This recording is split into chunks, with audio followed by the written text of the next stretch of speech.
இருட்ட கண்டா பயம் உண்டாவதே அது ஏன்? இப்படி ஒரு கேள்வியை ஒரு பெரியவர்கிட்ட கேட்டாங்க.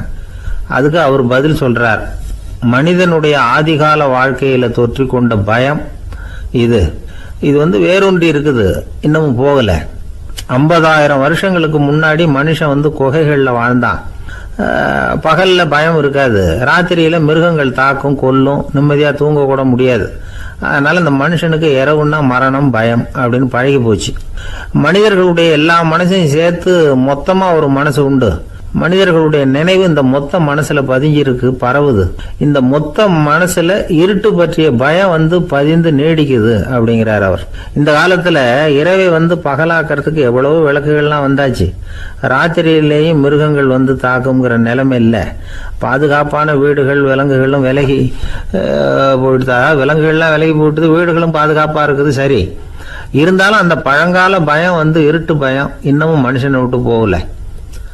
இன்னொரு விஷயம் என்னன்னா, இருட்டுல இருந்து வெளிச்சத்துக்கு வராத மனிதர்கள் இன்னைக்கு அதிகம். ஒரு ஆளு ஆத்துக்கு மீன் பிடிக்கிறதுக்காக போனான், இன்னும் விடியல. அதுக்குள்ள வலையை எடுத்துட்டு கிளம்பி போயிட்டான். வெளிச்சம் வர்றதுக்கு முன்னாடியே போய் சேர்ந்துட்டான். விடிகிற வரைக்கும் என்ன பண்றது, சும்மா கரையிலேயே உட்காந்து காலாட்டிட்டு இருக்கிறான். காலில் ஏதோ ஒரு சின்ன மூட்டை தட்டுப்பட்டுது. இருட்டில் அது என்னன்னு சரியா தெரியல. மூட்டைக்குள்ள சின்ன சின்ன கல்லா நிறைஞ்சி இருக்குது. சும்மா பொழுது போகணுமேங்கிறதுக்காக இவன் அந்த மூட்டைக்குள்ள இருந்து ஒவ்வொரு கல்லா எடுத்து ஆத்துல வீசிக்கிட்டு இருக்கிறான். விடிகிற வரைக்கும் வேற வேலை இல்லைங்கிறதுனால எப்படி செஞ்சுக்கிட்டே உட்காந்துருக்கிறான். கிழக்க மெதுவா வெளிச்சம் தெரிய ஆரம்பிச்சது. பொழுது விடியறதுக்கான அறிகுறி. இதுக்குள்ள அந்த மூட்டையில இருந்த எல்லா கல்லையும் எடுத்து வீசி எறிஞ்சுட்டான். கடைசியா ஒரே ஒரு கல் மட்டும்தான் கையில பாக்கி இருந்தது. வெளிச்சம் வந்ததும் அந்த கல்லை பார்த்தான், அப்படியே திகைச்சு போயிட்டான். அடடா, இது வரைக்கும் தெரியாம தப்பு பண்ணிட்டோமே அப்படின்னு நினைச்சான். ஏன் தெரியுமா, அவன் கையில இருந்தது வெறும் கல் இல்ல, விலை வசந்த ரத்தன கல். அது இருட்டுல என்னன்னு புரியாததுனால மூட்டையில இருந்த எல்லா ரத்தன கல்லையும் ஆத்துல வீசி எறிஞ்சிருக்கிறான். இப்போ அவனுக்கு அழுகையே வந்துடும் போல இருந்தது. வாழ்க்கையை வசதி ஆக்கிக்கிறதுக்கான வாய்ப்பு அவனுக்கு இருந்தது. இருந்தாலும் இருட்டுல அதை இழந்துட்டான். அந்த வகையில அவனுக்கு கொஞ்சம் அதிர்ஷ்டம் இருந்திருக்குது. அதாவது ஏதோ ஒரு வகையில் இருந்திருக்குது. அதனாலதான் அந்த கடைசி கல்ல எரியறதுக்குள்ள வெளிச்சம் வந்துட்டுது. பல பேருக்கு அந்த அளவு கூட அதிர்ஷ்டம் வர்றதில்லை. எல்லாத்தையும் வீசினதுக்கு அப்புறம் தான் வெளிச்சம் வரும். என்னன்னு விவரம் தெரியாமலே எழுந்திரிச்சு வந்துருவாங்க. வாழ்க்கைங்கிறது ஒரு பெரிய புதையல். அதை புரிஞ்சிக்காம மனுஷன் அதை வீசி எரிஞ்சுக்கிட்டு இருக்கான் அப்படிங்கிறது தான் பெரியவங்க கருத்து. சில பேருக்கு புரிஞ்சுக்கிற நேரம் வரும், அதுக்குள்ள வாழ்நாள்லாம் ஓடி போயிருக்கும். அதுக்கப்புறம் என்ன பண்றது? நம்மால் ஒருத்தன் கையில் ஒரு சின்ன பையோட வந்துகிட்டு இருந்தான். பை உள்ள ஏகப்பட்ட நகைகள், ரத்தன கல் எல்லாம் இருக்கு. வந்துகிட்டு இருந்தவன் திடீர்னு அந்த பையை அப்படியே ஒரு குளத்துல வீசி எறிஞ்சுட்டான். மகான்கள் தான் இப்படி பற்று இல்லாம இருப்பாங்க.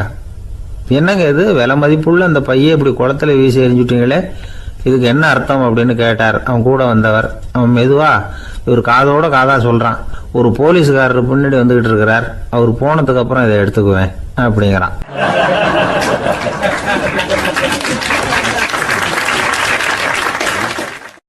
ஒரு சின்ன பையன் என்னை தேடிட்டு ஓடி வந்தான். ஒரு கதை சொல்லுங்கன்னா, சொந்தமா எதுவும் தெரியாத என்ன, உங்களுக்கு சொந்தமா எதுவும் தெரியாதுன்னு எனக்கும் தெரியும் அப்படின்னா. இந்த பையன் அடிக்கடி என்கிட்ட கதை கேட்கிறவன். அதனால என்னோட ரகசியம்லாம் அவனுக்கு அத்துப்படி. அதனால தான் அவ்வளவு தெளிவா அடிச்சு விடுறான். சரி, இப்ப என்ன செய்யலாம்னு, பழைய கதை ஏதாவது ஒன்று சொல்லுங்களேன்னா. உனக்கு கிருஷ்ணதேவராயரை தெரியுமான்னு. அவர்கிட்ட நேரில் பழக்கம் இல்லை, ஆனால் அவரை பற்றி புஸ்தகத்தில் படிச்சிருக்கேன்னா. சரி, இவங்கிட்ட மேற்கொண்டு பேச்சு கொடுத்தா நம்மளை ஒரு மாதிரி ஆக்கி விடுவான் அப்படிங்கிறத யூகம் பண்ணிட்டு அவனை உட்கார வச்சு கடைசி வரைக்கும் குறுக்க பேசக்கூடாது அப்படின்னு ஒரு கண்டிஷனையும் போட்டுட்டு அந்த கதையை சொன்னேன். ஒரு சமயம் கிருஷ்ணதேவராயர் சமஸ்தானத்துக்கு ஒரு பெரிய வித்வான் சேர்ந்தாராம். என்னோட போட்டி போடுறதுக்கு இந்த ஊரில் யாராவது இருக்கீங்களா அப்படின்னு சவால் விட்டாராம். அந்த ஊரில் இருந்த பெரிய பெரிய வித்வான்லாம் இது ஏதுடா வம்பா போச்சுன்னு நினைக்க ஆரம்பிச்சிட்டாங்க. யாரும் அந்த ஆளோட போட்டி போடுறதுக்கு தயாராக இல்லை. எல்லாரும் நடுங்கிக்கிட்டு இருக்கிறாங்க. அந்த நேரத்தில் ஒருத்தன் மட்டும் தைரியமாக முன்னுக்கு வந்தான். அது யாருன்னா தெனாலிராமன். அந்த சமஸ்தானத்தில் விகட கவி அவன். என்ன அனுப்புங்க போட்டிக்கு, நான் ஜெயிச்சு காட்டுறேன்னா. உனக்கு அவ்வளவு தைரியம் இருக்குதா அப்படின்னு கேட்டாங்க. தைரியம் மட்டும்தான் என்கிட்ட இருக்குது, ஆனால் தைரியம் இருந்தால் அதிர்ஷ்டம் தேடிட்டு வருங்கிறது எனக்கு தெரியும் அப்படின்னா. அடுத்த நாள் போட்டி ஆரம்பமாச்சு.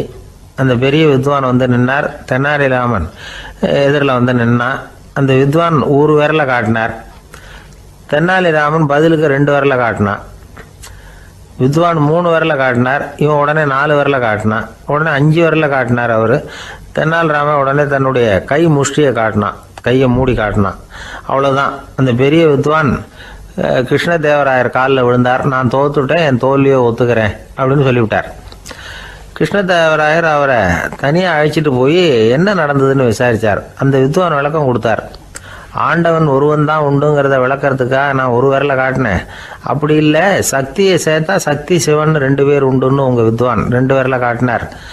மூர்த்திகள் 3 பேருங்கிறதுக்காக நான் 3 விரலை காட்டினேன். வேதங்கள் 4ன்னு சொல்லி ஒரு 4 விரலை காட்டினார். பஞ்சபூதங்கள் 5ன்னு நான் 5 விரலை காட்டினேன். அதையெல்லாம் அடக்கி ஆளணும்னு சொல்லி அவர் கையை மூடி உறுதியாக காட்டினார். அடடா, உங்கள் வித்வானுக்கு எப்பேற்பட்ட அறிவு! அவர் தான் ஜெயிச்சார், நான் தோத்துட்டேன் அப்படின்னார் அவர். அப்படி சொல்லிவிட்டு அவர் போயிட்டார். அதுக்கப்புறம் தெனாலிராமனை கூப்பிட்டு என்னப்பா நடந்தது அப்படின்னு கேட்டாராம். அதுக்கு தெனாலிராமன் விளக்கம் கொடுத்துருக்குறான். அவன் முதல்ல என்னை கொன்னுடுவேன்னு அந்த வித்வான் ஒரு விரலை காட்டினான். உடனே ஒரு 2 கண்ணையும் தோண்டி போடுவேங்கிறதுக்காக நான் 2 விரலை காட்டினேன். உனக்கு நாமம் போட்டுருவேன்னு சொல்லி 3 விரலை காட்டினான். அதை அழிச்சிருவேன்னு 4 விரலை காட்டினேன். உன்னை அரைஞ்சிருவேன்னு அவன் 5 விரலை காட்டினான். நான் உங்களை குத்தி போடுவேன்னு சொல்லி கையை மூடி காட்டினேன் அப்படின்னா. இப்போ பாருங்க, ஜெயிச்சது யார்? தைரியம் மட்டும் இருந்துட்டா அதிர்ஷ்டம் தானா தேடி வருங்கிறது எவ்வளவு உண்மையாக போச்சு. அதனால் நாம் எப்பவும் தைரியமாக இருக்கணும்னு சொல்லிவிட்டு என் எதிரில் கதை கேட்டுட்டு உட்காந்துருந்த சின்ன பையனை பார்த்தேன். அவன் என்னை நிமிர்ந்து பார்த்தான். அவன் தன்னோட கை கால் 2ஐயும் ஒரு மாதிரியாக என் முன்னால் தூக்கி 20 விரலை காட்டினான். எனக்கு ஒன்றும் புரியல. இதுக்கு என்னப்பா அர்த்தம்னு கேட்டேன். இதே கதையை இதுக்கு முன்னாடி என்கிட்ட 20 தடவை நீங்கள் சொல்லியிருக்கீங்கன்னு அர்த்தம் அப்படின்னா.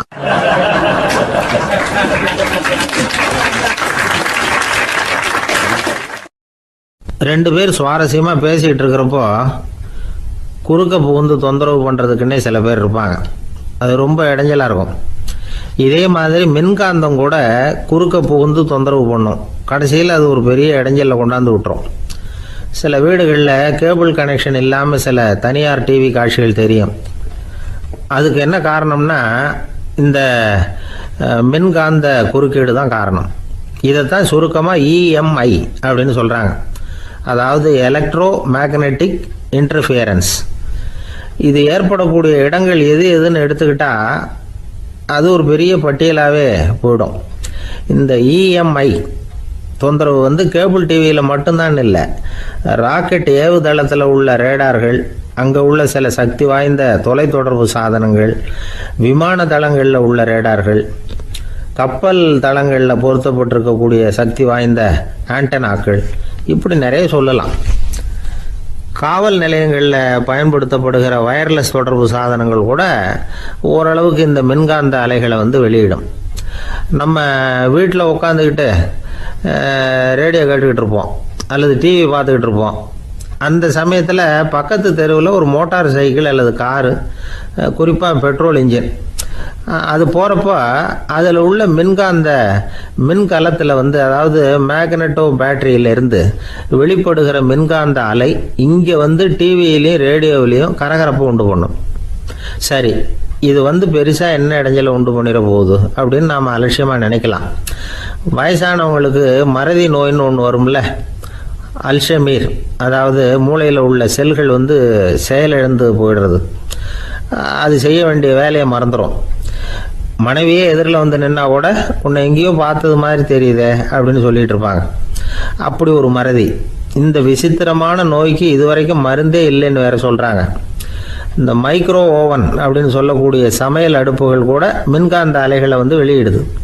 சமயத்தில் சில தொழிற்சாலைகளில் கூட பெரிய விபத்துக்களை இந்த இஎம்ஐ உண்டு பண்ணிவிடும். இதை பற்றி தீவிரமாக சிந்திக்க ஆரம்பித்ததே ஒரு விபத்துக்கு பிறகு தான். அமெரிக்காவுக்கும் வியட்நாமுக்கும் இடையில் போர் நடந்ததே, அந்த சமயம் அமெரிக்காவுக்கு சொந்தமான விமானம் தாங்கி கப்பல் ஒன்று வியட்நாமை தாக்கிறதுக்கு தயாராக ஏவுகணைகளோட கடலில் நிறுத்தி வைக்கப்பட்டிருந்தது.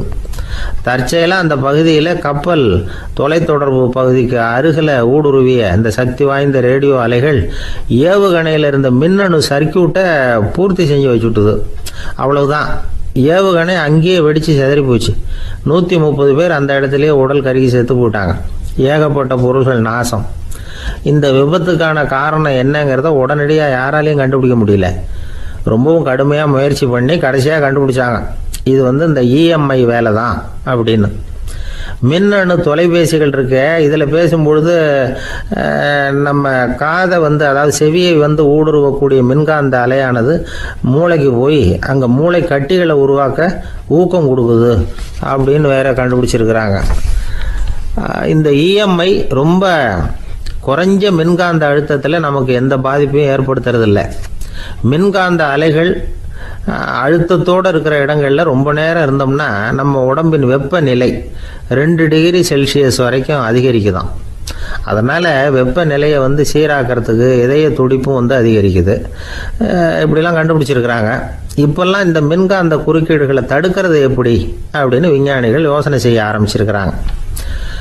இந்த விஷயத்தில் அலட்சியமாக இருந்தோம்னா எதிர்காலத்தில் நிறைய பேருக்கு இந்த ஞாபக மறதி நோய் வந்துடும். அப்புறம் அது ரொம்ப கஷ்டமாக போயிடும். ஒரு குடும்ப தலைவர் தன் மனைவியை பார்த்து, யார் நீ, உன்னை எங்கேயோ பார்த்தது மாதிரி இருக்குதே அப்படின்னு சொல்லிக்கிட்டு இருந்தார்.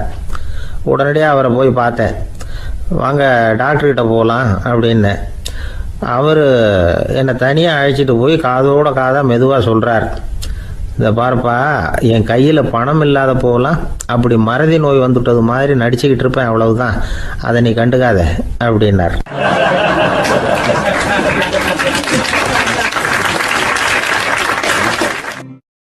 ஒருத்தர் வேகமாக நடந்து போகிறார்.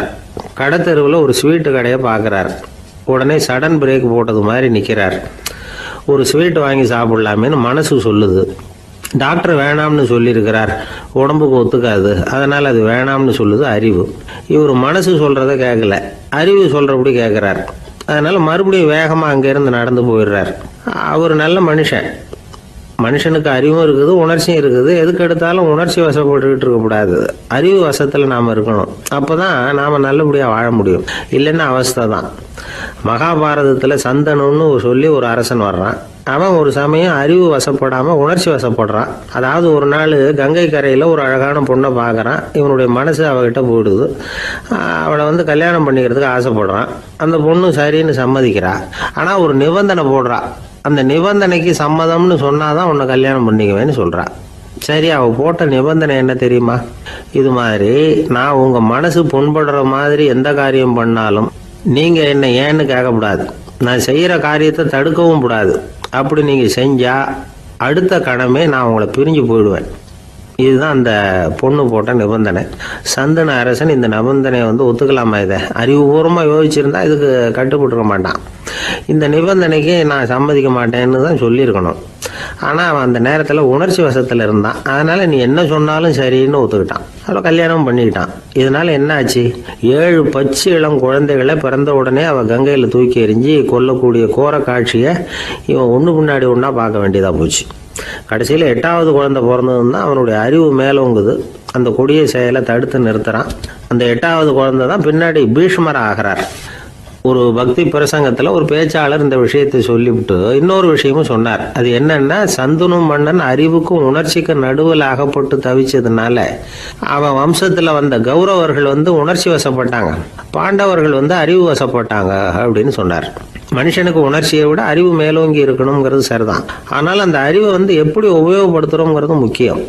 ஒருத்தர் சொன்னார், சார், இன்னைக்கு கோயம்புத்தூரில் ஒரு கல்யாணம், அதுக்கு நான் போக முடியலேன்னு நினைக்கும் பொழுது மனசுக்கு ரொம்ப வருத்தமாக இருக்குது சார் அப்படின்னார். ரொம்ப உணர்ச்சி வசப்பட்டார். அதுக்காக கவலைப்படாதீங்க சார், ஒரு வாழ்த்து தந்தி கொடுத்துருங்களேன் அப்படின்னார் இன்னொருத்தர். அது எப்படி சார் முடியும்னார் அவர். நான் தானே சார் கல்யாண மாப்பிள்ளை அப்படிங்கிறார் அந்த ஆள்.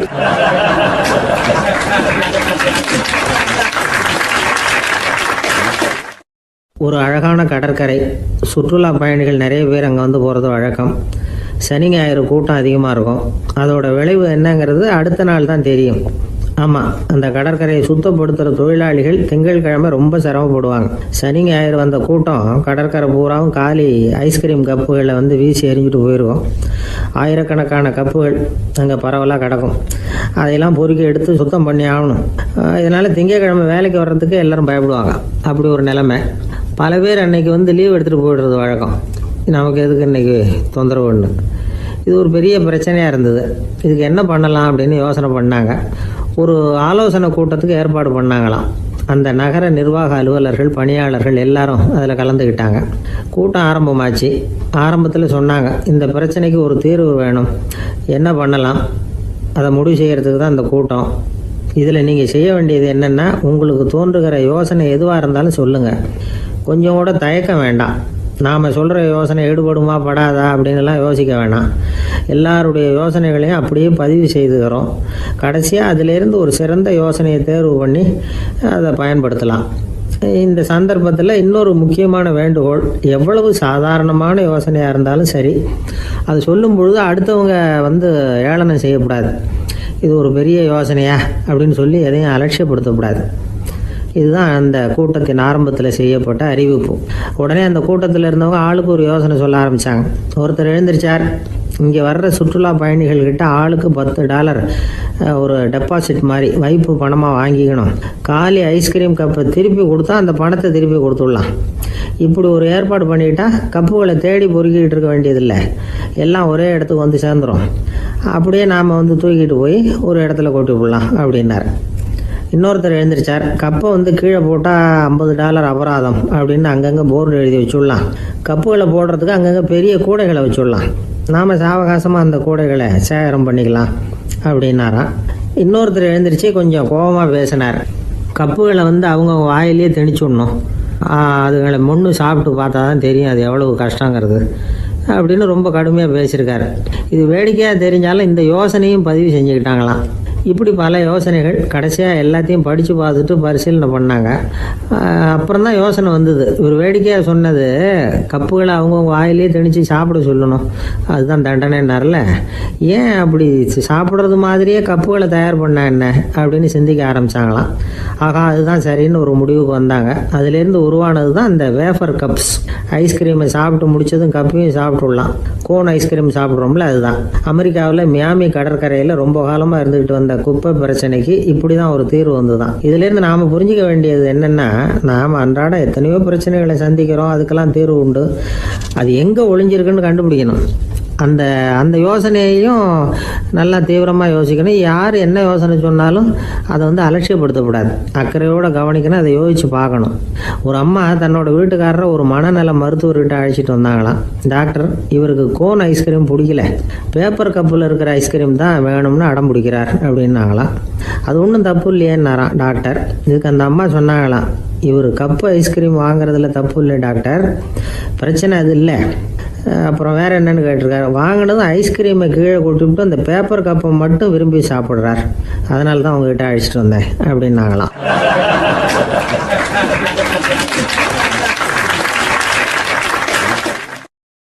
ஒரு நண்பர் வந்தார்.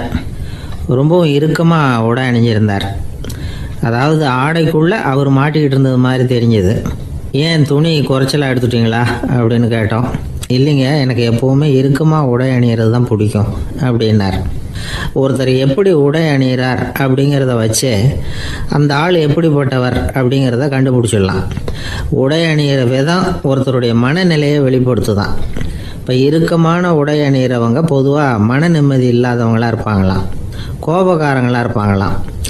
ரொம்ப தொலைதொலைப்பாக ஆடை அணிகிறவங்க இருக்கிறாங்கல்ல, அவங்கெல்லாம் அமைதியான ஆளாக இருப்பாங்களாம், சாந்தமாக இருப்பாங்களாம். இவங்கெல்லாம் போராடுறதுக்கு சரியாக வரமாட்டாங்களாம். இப்படி ஒரு கணிப்பு இருக்குது. அதனால தான் போர் வீரர்களுக்கெல்லாம் இறுக்கமான உடையை தான் கொடுக்கறது வழக்கம். ஆனால் சன்னியாசிகளை பாருங்கள், அவங்களுக்கெல்லாம் ரொம்ப தொலை உடைகள் தான். அவங்கெல்லாம் டைட் பேண்ட் போட்டுக்கிட்டு நிற்க மாட்டாங்க சன்னியாசிகள்லாம். அதே மாதிரி சன்னியாசிகள்லாம் காவி உடைய தேர்ந்தெடுக்கிறதுக்கும் காரணம் உண்டு. பல ஆண்டுகள் சோதனை செஞ்சு பார்த்துட்டு தான் சன்னியாசத்துக்கு காவி தான் சரி அப்படின்னு முடிவு பண்ணியிருக்கிறாங்க. இப்போ பௌதீக விஞ்ஞானப்படியும் அதுதான் சரி. அதாவது சூரிய ஒளியில் 7 வண்ணங்கள் உண்டு. ஒரு பொருள் மேலே அது விழும் பொழுது அந்த பொருள் நமக்கு சிவப்பாக தெரிஞ்சதுன்னா அந்த பொருள் சிவப்பை தவிர மற்ற எல்லா நிற கதிர்களையும் உள்வாங்கிக்கிட்டு சிவப்பு நிறத்தை மட்டும் வெளியில் விடுது, அதாவது விலக்கி விடுது. அதனால தான் அந்த பொருள் சிவப்பாக தெரியுது. உடல் ஆரோக்கியத்துக்கு ஓரளவு சிவப்பு தேவைப்படுது. அதனால தான் காவி உடை அணிஞ்சால் சூரிய ஒளி ஓரளவு சிவப்பை விலக்கிவிடும். அதாவது சிவப்பின் பலனும் கிடைக்கும், இந்த சிவப்பின் கெடுதலும் இல்லை. அப்படின்னு யோசனை பண்ணாங்க. காவி உதய வேளையின் நிறம். கீழ் வானத்தில் கதிர் உதிக்கிற வேளையில் முதல் ஒளி தோன்றுகிற நேரத்தில் காவி நிறம் தான் கசியும். தியானம் செய்கிறப்போ முதல்ல காணக்கூடிய ஒளி காவி நிறம்தான். தியானத்தின் உச்ச நிலையின் நிறம் நீலம். தியானம் காவி நிறத்தில் ஆரம்பமாகி நீல நிறத்தில் நிறைவடைகிறது அப்படிங்கிறார் ஓஷோ. நீலம் தியான சிகரம். காவி தியான ஆரம்ப குறியீடு, ஒரு சன்னியாசியின் ஆரம்ப தரிசனம் அப்படிங்கிறார் அவர். ஒருத்தர் நாள் பூரா காவி உடைய அணிஞ்சிருந்தா அந்த நிறம் அவருக்கு தியானத்தை பற்றிய நினைவை ஊட்டிக்கிட்டே இருக்கும். இப்படியே ஆடைக்கும் தியானத்துக்கும் இடையில ஒரு தொடர் ஏற்படுது. ஒரு துறவியின் உள்ளார்ந்த பண்பாக அது மாறுது. கடை வீதியில் ஒரு பொருள் வாங்க போகிறோம், அது மறந்துடக்கூடாதுங்கிறதுக்காக ஞாபகம் முடிச்சு போட்டுக்கிறோம். அந்த முடிச்சுக்கும் பொருளுக்கும் தொடர்பு இல்லை. ஆனால் கடை வீதிக்கு போன உடனே அந்த முடிச்சு அந்த பொருளை ஞாபகப்படுத்துது. அதாவது அந்த முடிச்சு ஒரு தொடர்பு அம்சமாக அமையுது. அது மாதிரி தான் காவி உடையும். ஒரு துறவி நடக்கும் பொழுது, சாப்பிடும் பொழுது, குளிக்கும் பொழுது அவருடைய காவி உடை அவருக்கு ஞாபகப்படுத்திக்கிட்டே இருக்கும். அது ஒரு நிலைப்படுத்தப்பட்ட நினைவாக, ஞாபக முடிச்சாக மாறிடுது. காவி ஆடை இல்லைன்னா ஒருத்தரால் துறவியாக முடியாதுன்னு அர்த்தம் இல்லை. அதே நேரத்தில் காவி ஆடையால் ஒன்றும் பிரயோஜனம் இல்லை, அதில் ஒன்றும் அர்த்தம் இல்லை அப்படின்னு சொல்லிட முடியாது. இதுதான் உண்மை. இவ்வளவு தூரம் காவி ஆடையை பற்றி சொல்கிறதுனால எல்லாரும் சன்னியாசியாக போயிடுங்கோ அப்படின்னு நாம் சொல்கிறதாக யாரும் நினச்சிடக்கூடாது. மனசுக்கும் நிறத்துக்கும் உள்ள சம்பந்தத்தை தெரிஞ்சுக்கிறதுக்காக தான் இவ்வளவும். நமக்கு தெரிஞ்ச நண்பர் ஒருத்தர் இருக்கிறார், ஆஃபீஸில் வேலை பார்க்குறவர். ஒவ்வொரு மாதமும் 20ஆம் தேதிக்கு பிறகு அவரை போய் பார்த்தீங்கன்னா காவி உடை அணிஞ்சிக்கிட்டு, கண்ணை மூடிக்கிட்டு, கை ரெண்டையும் விரித்து வச்சுக்கிட்டு தியானத்திலேயே உட்காந்துருப்பார். ஏன் இப்படி பண்ணுறீங்கன்னு கேட்டேன். அதாவது 20ஆம் தேதிக்கு பிறகு என் கையில் ஒரு பைசா கூட கிடையாது, ஒரு சன்னியாசி லெவலில் இருக்கிறேன், என்கிட்ட எதுவும் செலவுக்கு கேட்காத அப்படின்னு என் மனைவிக்கு நான் சூக்காக உணர்த்துறதுக்காக அப்படி உட்காந்துருப்பேன் அப்படின்னு விளக்கம் கொடுக்குறார் அவர்.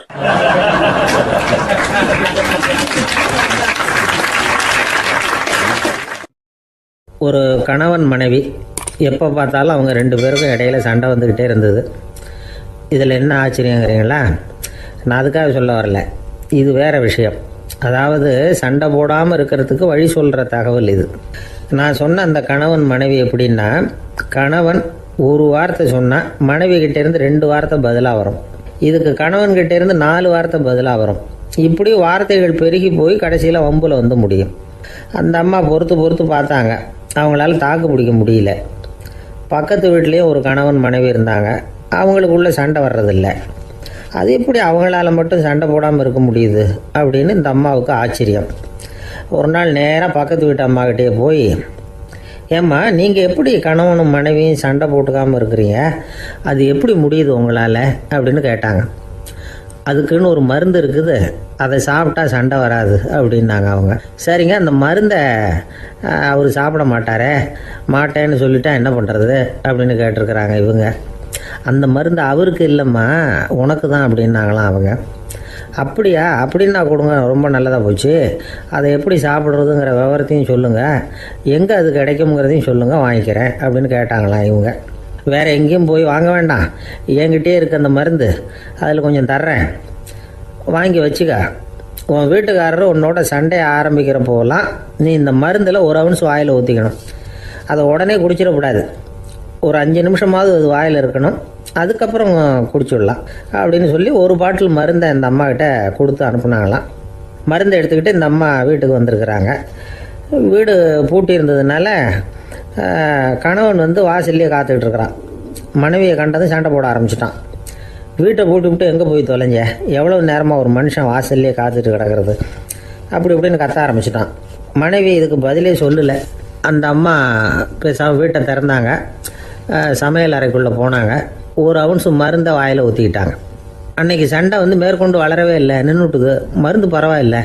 அதுக்கப்புறம் பல சந்தர்ப்பங்களில் சண்டை வரும் போல் இருக்கிற போலாம் இந்த மருந்து அதை நிறுத்தியிருக்கு. பிரமாதமான மருந்தாக இருக்குது இதை கொஞ்சம் அதிகமாகவே வாங்கி வீட்டில் வச்சுக்க வேண்டியது தான் அப்படின்னு முடிவு பண்ணிட்டு இந்த அம்மா மறுபடியும் பக்கத்து வீட்டு அம்மாக்கிட்ட போனாங்க. எவ்வளவு விலையானாலும் சரி, நான் காசு கொடுத்து வாங்கி வச்சுக்கிறேன், எந்த கடையில் இருக்குது இந்த மருந்து சொல்லுங்க அப்படின்னு கேட்டாங்க. இந்த மருந்துக்கு விலையே கிடையாதுங்க, இலவசமாகவே கிடைக்கும்னாங்களாம் அவங்க. அது எப்படி விலையில்லாமல் இதை விற்க முடியுது அப்படின்னு கேட்டாங்களாம் இவங்க. அது மருந்தாக இருந்தால் தானே விலை வைக்கிறதுக்கு, அது வெறும் தண்ணி தானே அப்படின்னாங்களாம். வெறும் தண்ணியாக சண்டையை நிறுத்துது அப்படின்ட்டு இருக்காங்க இவங்க. அது சண்டையை நிறுத்தலை, உன்னோட மௌனம் தான் சண்டையை நிறுத்துது. நீ வாயில் தண்ணியை வச்சுக்கிறதுனால எதிர்த்து பேசுறதில்ல, அதனால் உன்னுடைய கணவர் கோபம் வந்து சாந்தமாயிடுது அப்படின்னாங்களாம் அவங்க. இந்த கதையிலேருந்து சண்டையை நிறுத்துகிற மருந்து எதுன்னு தெரிஞ்சுக்கிட்டோம் இல்லையா. ஒருத்தர் என்ன பண்ணார், பாட்டிலில் வந்து தண்ணியை ஊற்றி வச்சுக்கிட்டு அவர்கிட்ட வர்றவங்களுக்கெல்லாம் இதை சிபாரிசு பண்ணலாம்னு நினச்சிக்கிட்டு உட்காந்துருந்தார். ஒரு அம்மா வந்தாங்க. இதை கேட்டுவிட்டு இதையே ஒரு மருந்து மாதிரி கொடுக்கலாம்ங்கிறது அவர் முடிவு. அதனால் பாட்டிலில் தண்ணி அடித்து வச்சுக்கிட்டு அதில் கலருக்காக என்னத்தையோ ஒரு ஜீரகம் அது மாதிரி எதையாவது கலந்து வச்சுக்கிட்டு ஒரு மருந்து மாதிரி ஒரு பாவனையில் வச்சுக்கிட்டு உட்காந்துருக்காரு. யாராவது வீட்டில் சண்டைன்னா என்கிட்ட வாங்க மருந்து தரேன்னு.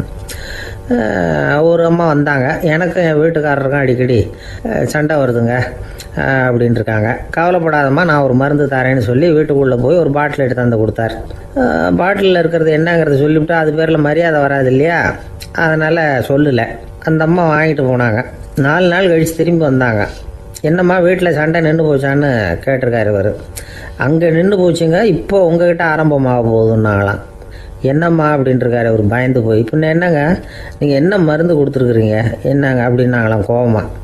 அது வெறும் தண்ணி தானே அப்படின்ட்டுருக்காரு இவர். தண்ணியாக இது நல்லா பாருங்கள் அப்படின்னு அந்த பாட்டிலில் நீட்டினாங்களாம். இவர் வாங்கி பார்த்துருக்காரு. அப்புறம் தான் விஷயம் புரியுது அவருக்கு. இவர் கை தவறுதலாக அவங்க வீட்டில் இருந்த மண்ணெண்ணெய் பாட்டில் எடுத்து அவர்கிட்ட கொடுத்துருக்குறாங்க.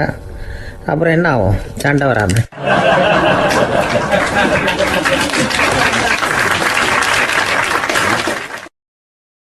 ஒரு சராசரி மனிதனுடைய இயல்பு என்ன? இன்பம் வந்தால் துள்ளி குதிப்பான், துன்பம் வந்தால் சோர்ந்து போய் ஒரு மூலையில் உட்காந்துருவான். இவன் தான் சராசரி மனிதன். ஆனால் ஒருத்தன் இன்பம் வந்தால் அதுக்காக மகிழ்ச்சி அடையிறதில்ல, துன்பம் வந்தால் அதுக்காக சோர்ந்து போகிறதில்ல அப்படின்னு வச்சுக்கோங்க. அப்படி இருந்தால் அவன் சாதாரண ஆள் கிடையாது. ஒரு ஊரில் ஒரு ஞானி இருந்தார். அவரை தேடிட்டு ஒரு பெரியவர் வந்தார். ஐயா, ஞானத்தில் சிறந்த ஞானம் எது அப்படின்னு கேட்டாராம். இதுக்கு அந்த ஞானி என்ன பதில் சொன்னார் தெரியுமா? இன்பத்தினால மகிழ்ச்சி அடையாமலும் துன்பத்தினால சோர்வு அடையாமலும் இருக்கிறது தான் அந்த ஞானம், பெரிய ஞானம் அப்படின்னாராம். சரி சுவாமி, அப்படிப்பட்ட ஞானம் உங்களுக்கு எப்படி வந்ததுன்னு கேட்டிருக்காரு இவர். அதை நான் ஒரு கழுதைகிட்ட இருந்து கற்றுக்கிட்டேன் அப்படின்னாராம் அவர். இவருக்கு ஒன்றும் புரியல, ஒரு மாதிரியாக முழிச்சிருக்கிறார். இதை அவர் புரிஞ்சுக்கிட்டார். நீங்கள் நாளைக்கு காலையில் நம்முடைய ஆசிரமத்துக்கு வாங்க, புரிய வைக்கிறேன்னாராம். சரின்னு அவர் போயிட்டார். மறுநாள் காலையில் ஆசிரமத்துக்கு வந்து சேர்ந்தார். ஞானி அவரை கூப்பிட்டு உட்கார வச்சார். வாங்க வந்து இப்படி உட்காருங்க, கொஞ்சம் நேரத்தில் இந்த வழியாக ஒரு கழுதை போகும், அதை கவனித்து பாருங்கன்னாராம். இவருக்கு இன்னமும் ஒன்றும் புரியாமல் போச்சு, ஒரே குழப்பம். இருந்தாலும் அந்த ஞானி சொன்னது மாதிரியே உட்காந்துருக்கிறார். கொஞ்சம் நேரத்தில் அந்த வழியாக ஒரு கழுதை போச்சு. அது முதுக நிறைய அழுக்கு மூட்டைகள், அதை சுமந்துக்கிட்டு போகுது. ஒரு சலவை தொழிலாளி அதை ஓட்டிகிட்டு போகிறார். கொஞ்சம் தூரத்தில் ஒரு ஆறு இருக்குது. அங்கே போய் துணியெல்லாம் சுத்தப்படுத்திக்கிட்டு சாயந்தரமாக திரும்பி இந்த வழியாகவே வருவாங்க. ஞானி சொன்னது மாதிரியே இந்த பெரியவர் அழுக்கு மூட்டையை சுமந்துக்கிட்டு போகிற அந்த கழுதையை கவனித்தார். கழுதை போயிட்டுது. அதுக்கப்புறம் ஞானியை திரும்பி பார்த்தார்.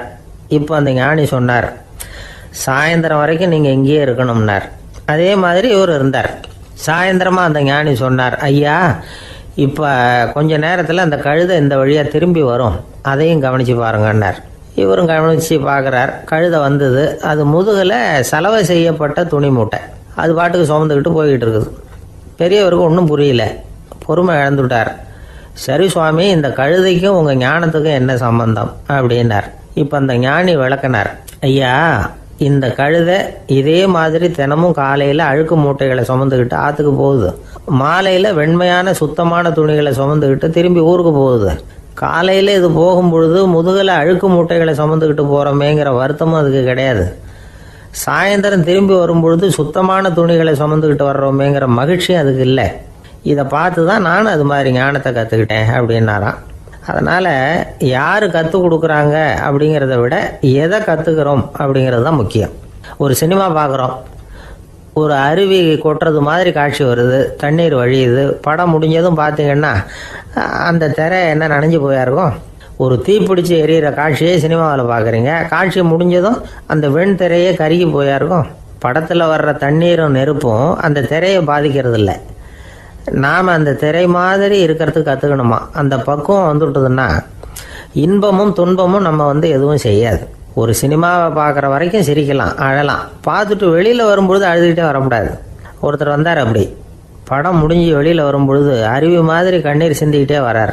ஏன் சார் படம் அவ்வளவு சோகமா அப்படின்னு கேட்டார். இன்னொருத்தர், இல்லை சார் கூட்டம் ரொம்ப குறைச்சல் சார், மொத்தம் படம் பார்க்க வந்தவங்களே 15 பேர் தான் சார் அப்படின்னார் கண்ணீரை தொடச்சிக்கிட்டே.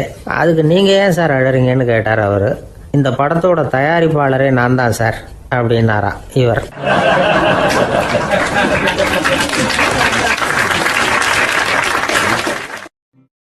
நமக்கு முன்னாடி நமக்கு வேண்டிய ஒருத்தர் ஒரு கிளாஸில் நமக்கு பழச்சாறு கொண்டாந்து வைக்கிறாருன்னு வச்சுக்கோங்க.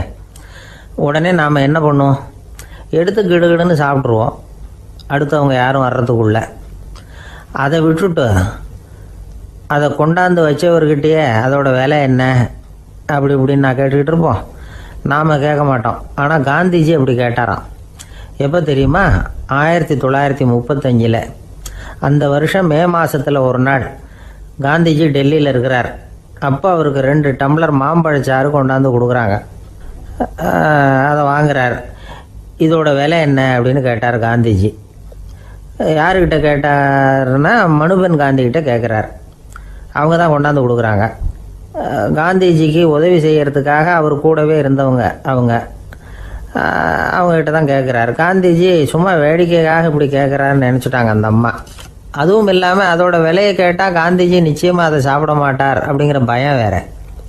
அதனால் அந்த அம்மா பதில் எதுவும் சொல்லாமல் கம்முன்னு இருந்துட்டாங்க. கொஞ்ச நேரம் ஆச்சு. அந்த பழச்சாறு வச்ச இடத்துல அப்படியே இருக்குது, வச்ச இடத்துல வச்சபடியே இருக்குது. காந்திஜி அதை சாப்பிடவே இல்லை.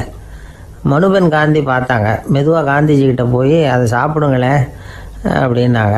பழச்சாறு விலை என்னன்னு கேட்டேன், அதுக்கு பதில் இல்லை. அது முதல் தப்பு.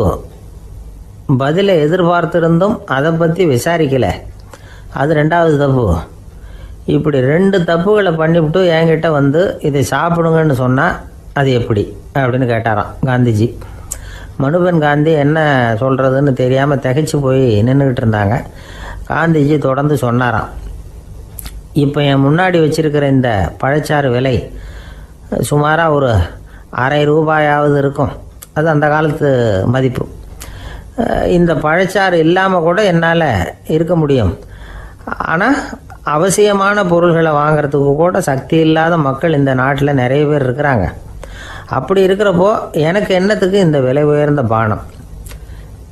இதை இப்போ நான் சாப்பிட்டா என் உடம்பு வேணும்னா ஆரோக்கியமாகலாம், ஆனால் என் மனசு அமைதி அடையாது. எனக்கு என்னுடைய உடல் ஆரோக்கியத்தை விட மன ஆரோக்கியம்தான் முக்கியம். அதனால் இதை நான் சாப்பிட மாட்டேன், எடுத்துகிட்டு போயிடு அப்படின்னாராம். அந்த சமயத்தில் ஒரு அகதி பொண்ணு 2 குழந்தைகளோட காந்திஜியை பார்க்குறதுக்காக வந்தது. வணக்கம் சொல்லிச்சு. காந்திஜி உடனே தனக்கு முன்னாடி இருந்த பழச்சாற்றை எடுத்து அந்த பொண்ணுக்கிட்டேயும் குழந்தைகள்கிட்டையும் கொடுத்து சாப்பிட சொன்னார். அவங்க அதை வாங்கி ரொம்ப சந்தோஷத்தோடு சாப்பிட்டாங்களாம். அதை பார்த்த காந்திஜி முகத்தில் ஒரு புன்னகை, ஒரு பரவசம், ஒரு திருப்தி. அவர் மனசு நிறைஞ்சி இருந்தது. அப்போ அவர் சொன்னாராம், ஆண்டவன் எனக்கு எப்பவும் சரியான சமயத்தில் கை கொடுப்பாருங்கிறது அதுக்கு இதுதான் அத்தாட்சி. நான் ஒரு இக்கட்டான சூழ்நிலையில் இருக்கிறப்போ கூட கடவுளின் கருணையால் அந்த சூழ்நிலை என்னை பாதிக்கலை. என் கூட இவ்வளோ நாள் பழகியும் கூட இங்கே இருக்கிறவங்க எனக்கு அதிக விலை உள்ள பழரசத்தை கொடுத்தாங்க. ஆனால் சரியான நேரத்தில் அதை சாப்பிட வேண்டியவங்களை என்கிட்ட அனுப்பி வச்சு என்னை சந்தோஷப்படுத்தினார் கடவுள், அவருக்கு நன்றி அப்படின்னாராம் மகாத்மா காந்தி. உடல் ஆரோக்கியத்தை விட மன ஆரோக்கியம்தான் எனக்கு முக்கியம்னு சொன்னார் பாருங்கள். அதை நாம் எல்லாரும் மனப்பூர்வமாக இன்றைக்கி சிந்திச்சு பார்க்கணும். இந்த காலத்தில் எல்லாரும் அப்படியா நினைக்கிறாங்க? எனக்கு தெரிஞ்ச ஒருத்தர் இருந்தார். தினமும் காலையில் ஒரு காஃபி சாப்பிட உட்கார்ற நேரத்தில் பக்கத்து வீட்டுக்காரர் வந்து சேருவார் கரெக்டாக. உடனே அவரும் தனக்குன்னு வந்திருக்கிற காப்பியை எடுத்து மனப்பூர்வமாக பக்கத்து வீட்டுக்காரர்கிட்ட கொடுத்துருவார். அதுக்கப்புறம் அவருக்காக வேறு காப்பி போட்டு கொண்டாந்து கொடுத்தாலும் வேண்டான்னு சொல்லிடுவார். ஆண்டவனாக பார்த்து சரியான நேரத்தில் அவரை எங்கள் வீட்டுக்கு தினமும் அனுப்பி வைக்கிறார் அப்படிம்பார். ஏன் அப்படி சொல்கிறீங்க அப்படின்னு கேட்டோம் ஒரு நாள். அதுக்கு அவர் சொல்கிறார், எனக்கு என்னோட உடல் ஆரோக்கியம்தான் முக்கியம். இதை கடவுள் புரிஞ்சுக்கிட்டு எங்கள் வீட்டு காப்பியை சாப்பிட்றதுக்கு தினமும் அடுத்த வீட்டுக்காரனை அனுப்பி வைக்கிறார் அப்படின்னார் அவர்.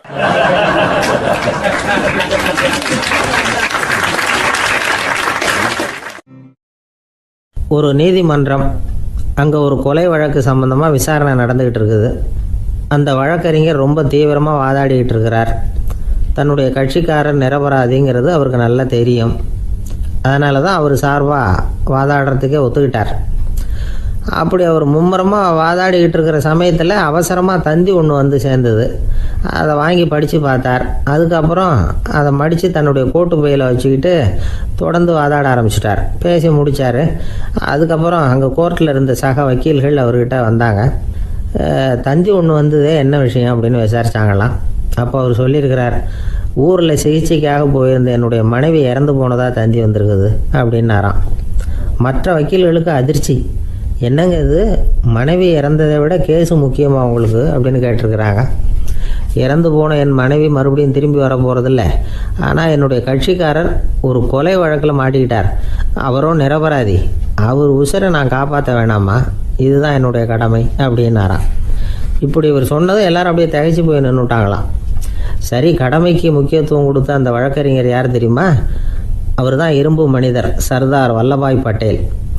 குஜராத் மாநிலத்தில் 1875 அக்டோபர் 31 அன்றைக்கு ஜாவேரி பாய் அப்படிங்கிறவருக்கு 4வது பிள்ளையாக அவர் பிறந்தாராம்.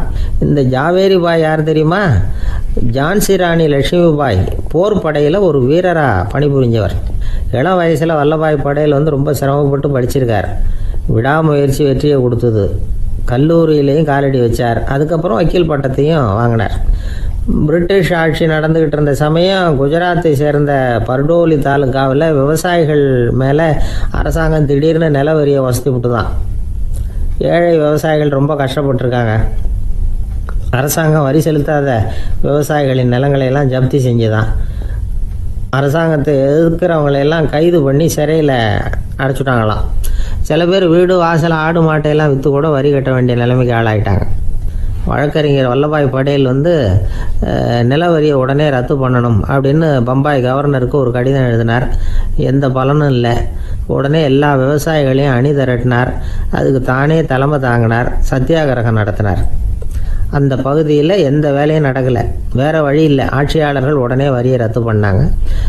சிறையில் இருந்தவங்களெல்லாம் வெளில விட்டாங்க. 1928 ஆகஸ்ட் 6 சர்க்காருக்கும் விவசாயிகளுக்கும் இடையில் ஒரு உடன்பாடு ஏற்பட்டது. அதுக்கப்புறம் தான் நிலைமை சரியாக போச்சான். வல்லபாய் பட்டேலின் பொது சேவையை பாராட்டின பொதுமக்கள் அவருக்கு சர்தார் அப்படிங்கிற பட்டத்தை கொடுத்தாங்களாம். சர்தார்னா தலைவர் அல்லது தளபதின்னு அர்த்தம். இரும்பு மனிதர்னு இவருக்கு பேர். இருந்தாலும் நகைச்சுவை உணர்வும் இவருக்கு நிறைய உண்டு. ஒரு தடவை ஒரு பத்திரிகை நிருபர் வந்திருக்கார். சர்தார் பட்டேல்கிட்ட அவருக்கு பிடிச்ச பண்பாடு கலாச்சாரம் எது அப்படின்னு கேட்கணும்னு ஆசை. அதனால் அவரை பார்த்து கேட்டாராம், ஏங்க உங்களுக்கு பிடிச்ச கல்ச்சர் எது அப்படின்னு கேட்டிருக்கார். இதுக்கு சர்தார் பட்டேல் சொன்ன பதில் என்ன தெரியுமா? எனக்கு பிடிச்ச கல்ச்சர் அக்ரிகல்ச்சர் அப்படின்னாராம்.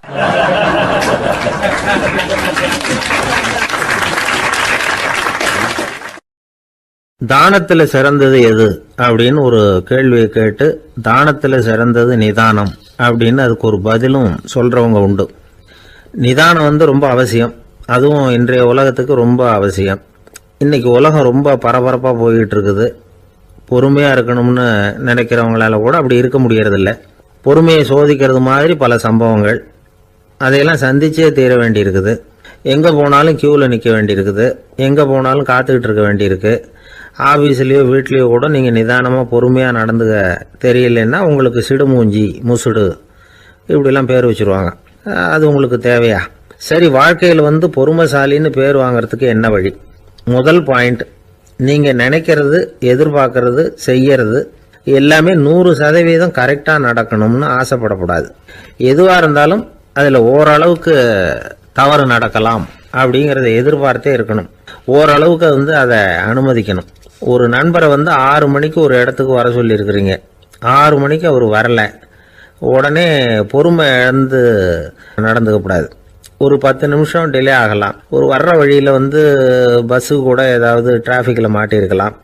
அதெல்லாம் எதிர்பார்த்தே கொஞ்சம் காத்திருக்கிறதுல ஒன்றும் தப்பு இல்லை. சில சமயம் டிலே ஆகிறது கூட நல்லதாக முடியும். ஒரு பஸ்ஸை தவற விட்டுட்டு ஐயோ கொஞ்சம் ஒரு 2 நிமிஷம் முன்னாடி வந்திருந்தா பிடிச்சிருக்கலாமே அப்படின்னு தவிச்சிக்கிட்டு இருப்பாங்க சில பேர். அடுத்தபடியாக வர்ற பஸ்ஸு நேரடியாக நீங்கள் போக வேண்டிய இடத்துக்கே கொண்டு போய் விடுற பஸ்ஸாக கூட இருக்கலாம். அது உங்களுக்கு முன்னாடி தெரியாதுல்ல. சில நெருக்கடியான சூழ்நிலைகளை தமாஷா எடுத்துக்கிறதுக்கு பழகிக்கணும். சில இடங்களுக்கு போகிறப்ப காத்திருக்கிறதுக்கு நம்ம மனசை தயார்படுத்திக்கிட்டே போகணும். ஒரு ரயிலுக்கோ பஸ்ஸுக்கோ அல்லது விமானத்துக்கோ கப்பல் பிரயாணத்துக்கோ போகிறப்போ அங்கே போய் நீங்கள் மணிக்கணக்கில் கூட காத்துக்கிட்டு தான் இருக்கணும். புறப்படுற நேரம் கூட மாறலாம். நீங்கள் போய் சேர்ந்ததும் அது உடனே புறப்படணும்னு கட்டாயமாக என்ன? அது மாதிரி சமயத்தில் படிக்கிறதுக்குன்னு சில சுவாரஸ்யமான புத்தகங்களையும் கையில் எடுத்துக்கலாம். உங்களை சுற்றி எவ்வளவோ சுவாரஸ்யமான சம்பவங்கள் நடந்துக்கிட்டு இருக்குதுல்ல, அதையெல்லாம் வேடிக்கை பாருங்கள். எதுக்காக காத்துக்கிட்டு இருக்கிறோமோ அந்த காரியத்தில் உண்மையாகவே நமக்கு ஒரு அக்கறை இருந்தால் நமக்கு போர் அடிக்காது. சில கோயில்களில் பார்த்துருப்பீங்க, தரிசனத்துக்காக பக்தர்கள் நாள் கணக்கில் காத்துக்கிட்டு இருப்பாங்க. அவங்களெலாம் அழுத்துக்கிறது இல்லை. ஆண்டவனை தரிசிக்கணுங்கிற உண்மையான அக்கறை இருக்கிறதுனால அவங்களுக்கு போர் அடிக்கிறது இல்லை.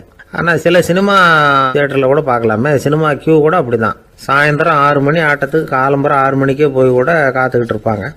அவங்களுக்கெல்லாம் போர் அடிக்காது, படம் பார்க்குற ஆர்வம். இன்னொரு முக்கியமான விஷயத்தை நாம் பழக்கப்படுத்திக்கணும். லிவ் ஃபார் தி மூமெண்ட் அப்படிங்கிறாங்க நிபுணர்கள்.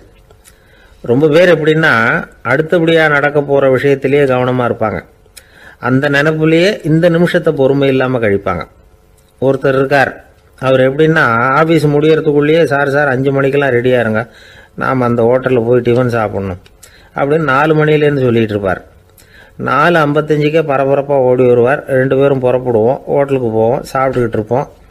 அப்படி சாப்பிட்டுட்டு இருக்கிறப்ப சார் சாப்பிட்டு முடித்ததும் நேராக ஒரு ஜவுளி கடைக்கு போகிறோம் அப்படிம்பார். பரபரக்க சாப்பிட்டு முடிப்பார், புறப்படுவார். ஜவுளி கடையில் அவசரமாக சீக்கிரம் பில் போடுங்க சார், சினிமாவுக்கு நேரம் ஆகிடும்பார். சினிமா தியேட்டரில் உட்காந்து அடுத்தபடியாக எங்கே டின்னர் சாப்பிட்றதுன்னு யோசனை பண்ணிகிட்டு இருப்பார். ராத்திரி படுக்கையில் விழுந்ததுக்கு அப்புறமும் நாளைக்கு காலையில் எழுந்திரிச்சதும் அதை பண்ணணும் இதை பண்ணணும்னு திட்டம் போட்டுக்கிட்டே இருப்பார். அதாவது எப்பவும் அடுத்த நிமிஷம், அடுத்த நாள், அடுத்த வாரம், அடுத்த வருஷம், இதுதான் அவங்க சிந்தனை. இந்த நிமிஷம் என்ஜாய்மெண்ட்டை அவங்க இழந்துடுறாங்களாம். அதனால தான் வாழ்நாள் பூரா பொறுமையின்மை, அவஸ்தை, அல்லல். அதனால் நாம் எல்லாரும் வாழ்க்கையில் நிதானமாக இருக்கிறதுக்கு கற்றுக்கணுமா. அதுக்காக இந்த நிதானத்துக்கு வேறு விதமான அர்த்தம் பண்ணிக்கக்கூடாது. ஒருத்தர் அப்படித்தான் ஒரு தடவை அவருடைய குதிரை காணாமல் போயிட்டு தான். அதுக்காக அவர் கவலைப்படலை, நிம்மதியாக இருந்தார், சந்தோஷமாக இருந்தார். என்ன சார் இது, உங்கள் குதிரை திருட்டு போயிட்டுதுங்கிறீங்க, நீங்கள் கவலைப்படாமல் இருக்கிறீங்களே அப்படின்னு கேட்டாங்களாம். அதுக்கு அவர் சொல்லியிருக்கார், நல்ல வேலை சார், கட்டியிருந்த குதிரை காணாமல் போயிருக்குது. நான் அது மேலே உட்காந்துருக்கிற சமயம் அது காணாமல் போயிருந்ததுன்னா, திருட்டு போயிருந்ததுன்னா நானும் சேர்ந்தில் காணாமல் போயிருப்பேன் அப்படின்னாராம். எவ்வளவு நிதானமான ஆள் பாருங்க.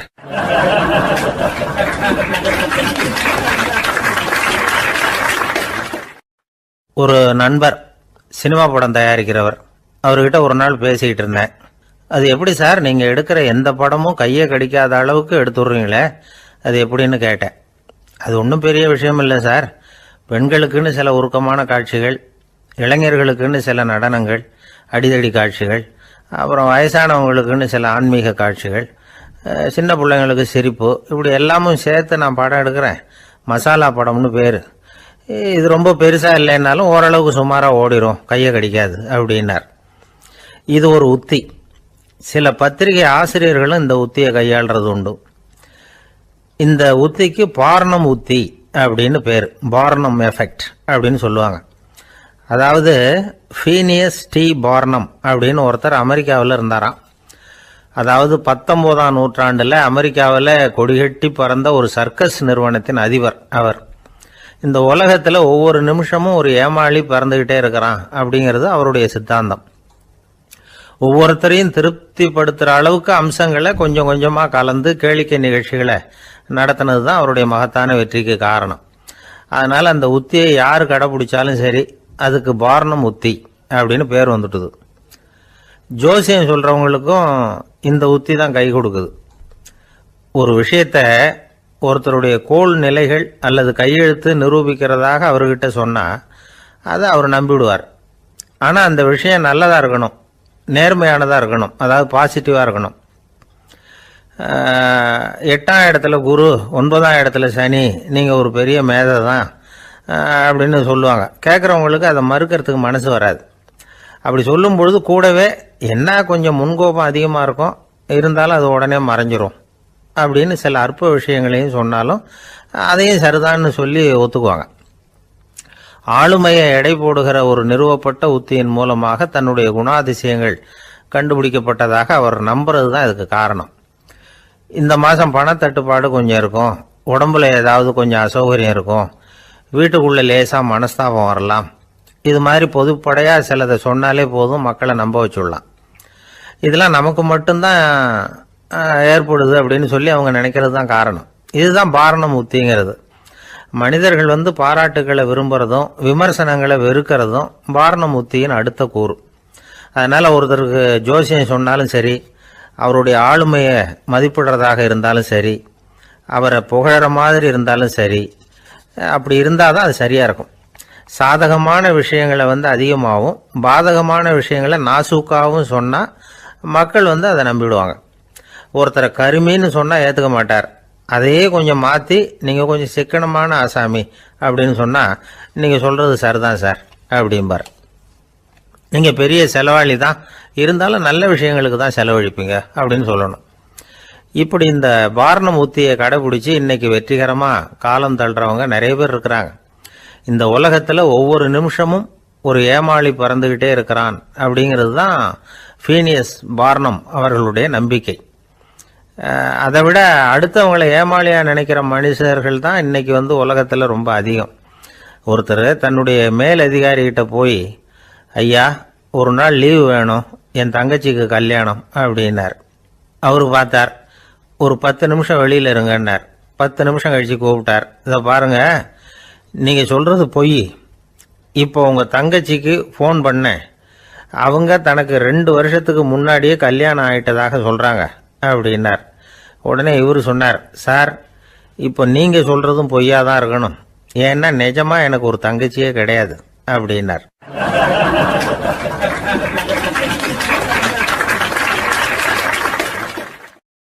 ஒரு நாள் காலை நேரம் ஒரு குரு படுக்கையை விட்டு எழுந்திருக்கிறார். உடனே சீடர்களை பார்த்து எல்லாரும் இப்படி வாங்கங்கிறார். எல்லாரும் வர்றாங்க வேகமாக.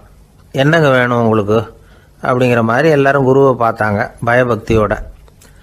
குரு அந்த சீடர்களை பார்த்து, இதை பாருங்கள், இப்போ நான் ஒரு சிக்கலான விவகாரத்தில் மாட்டிக்கிட்டு இருக்கிறேன், அதை நீங்கள் தீர்த்து வச்சா நல்லதுன்னார். சீடர்களுக்கு ஒன்றும் புரியல.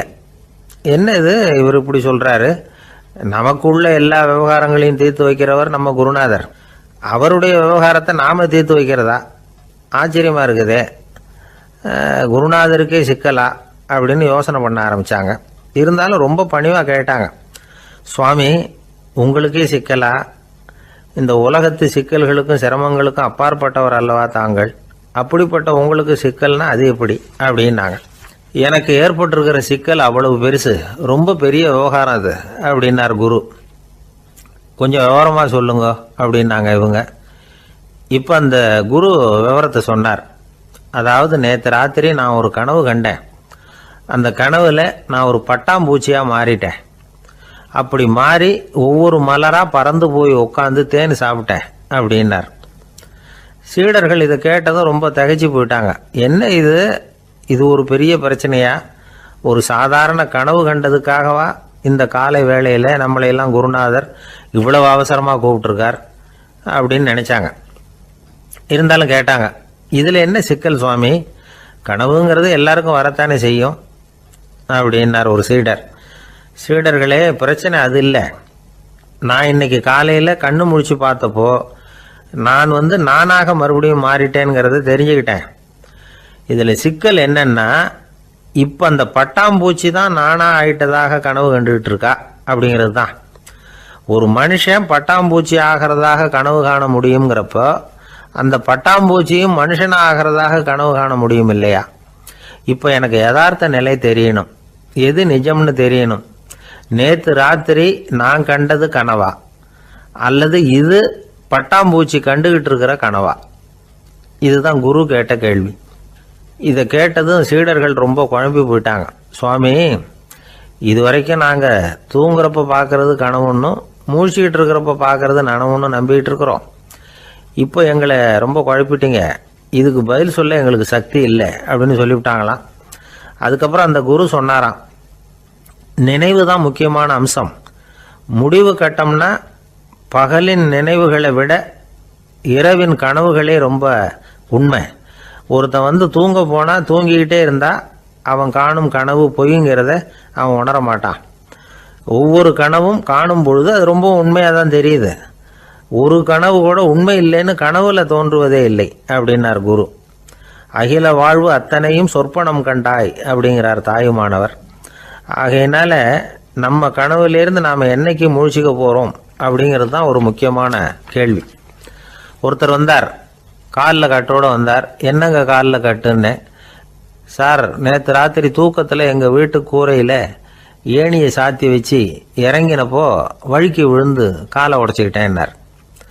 உங்கள் வீட்டில் தான் ஏணியே கிடையாது சார் அப்படின்னு. உண்மைதான் சார், நான் கீழே விழுந்து முழிச்சுக்கிட்டதுக்கு அப்புறம் தானே ஏணி இல்லைங்கிறது எனக்கு ஞாபகம் வந்தது அப்படின்னார்.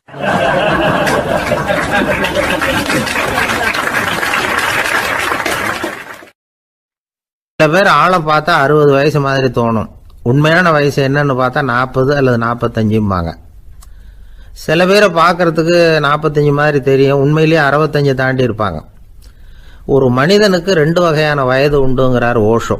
அதாவது உடம்புக்குன்னு ஒரு வயசு, மனசுக்குன்னு ஒரு வயசு.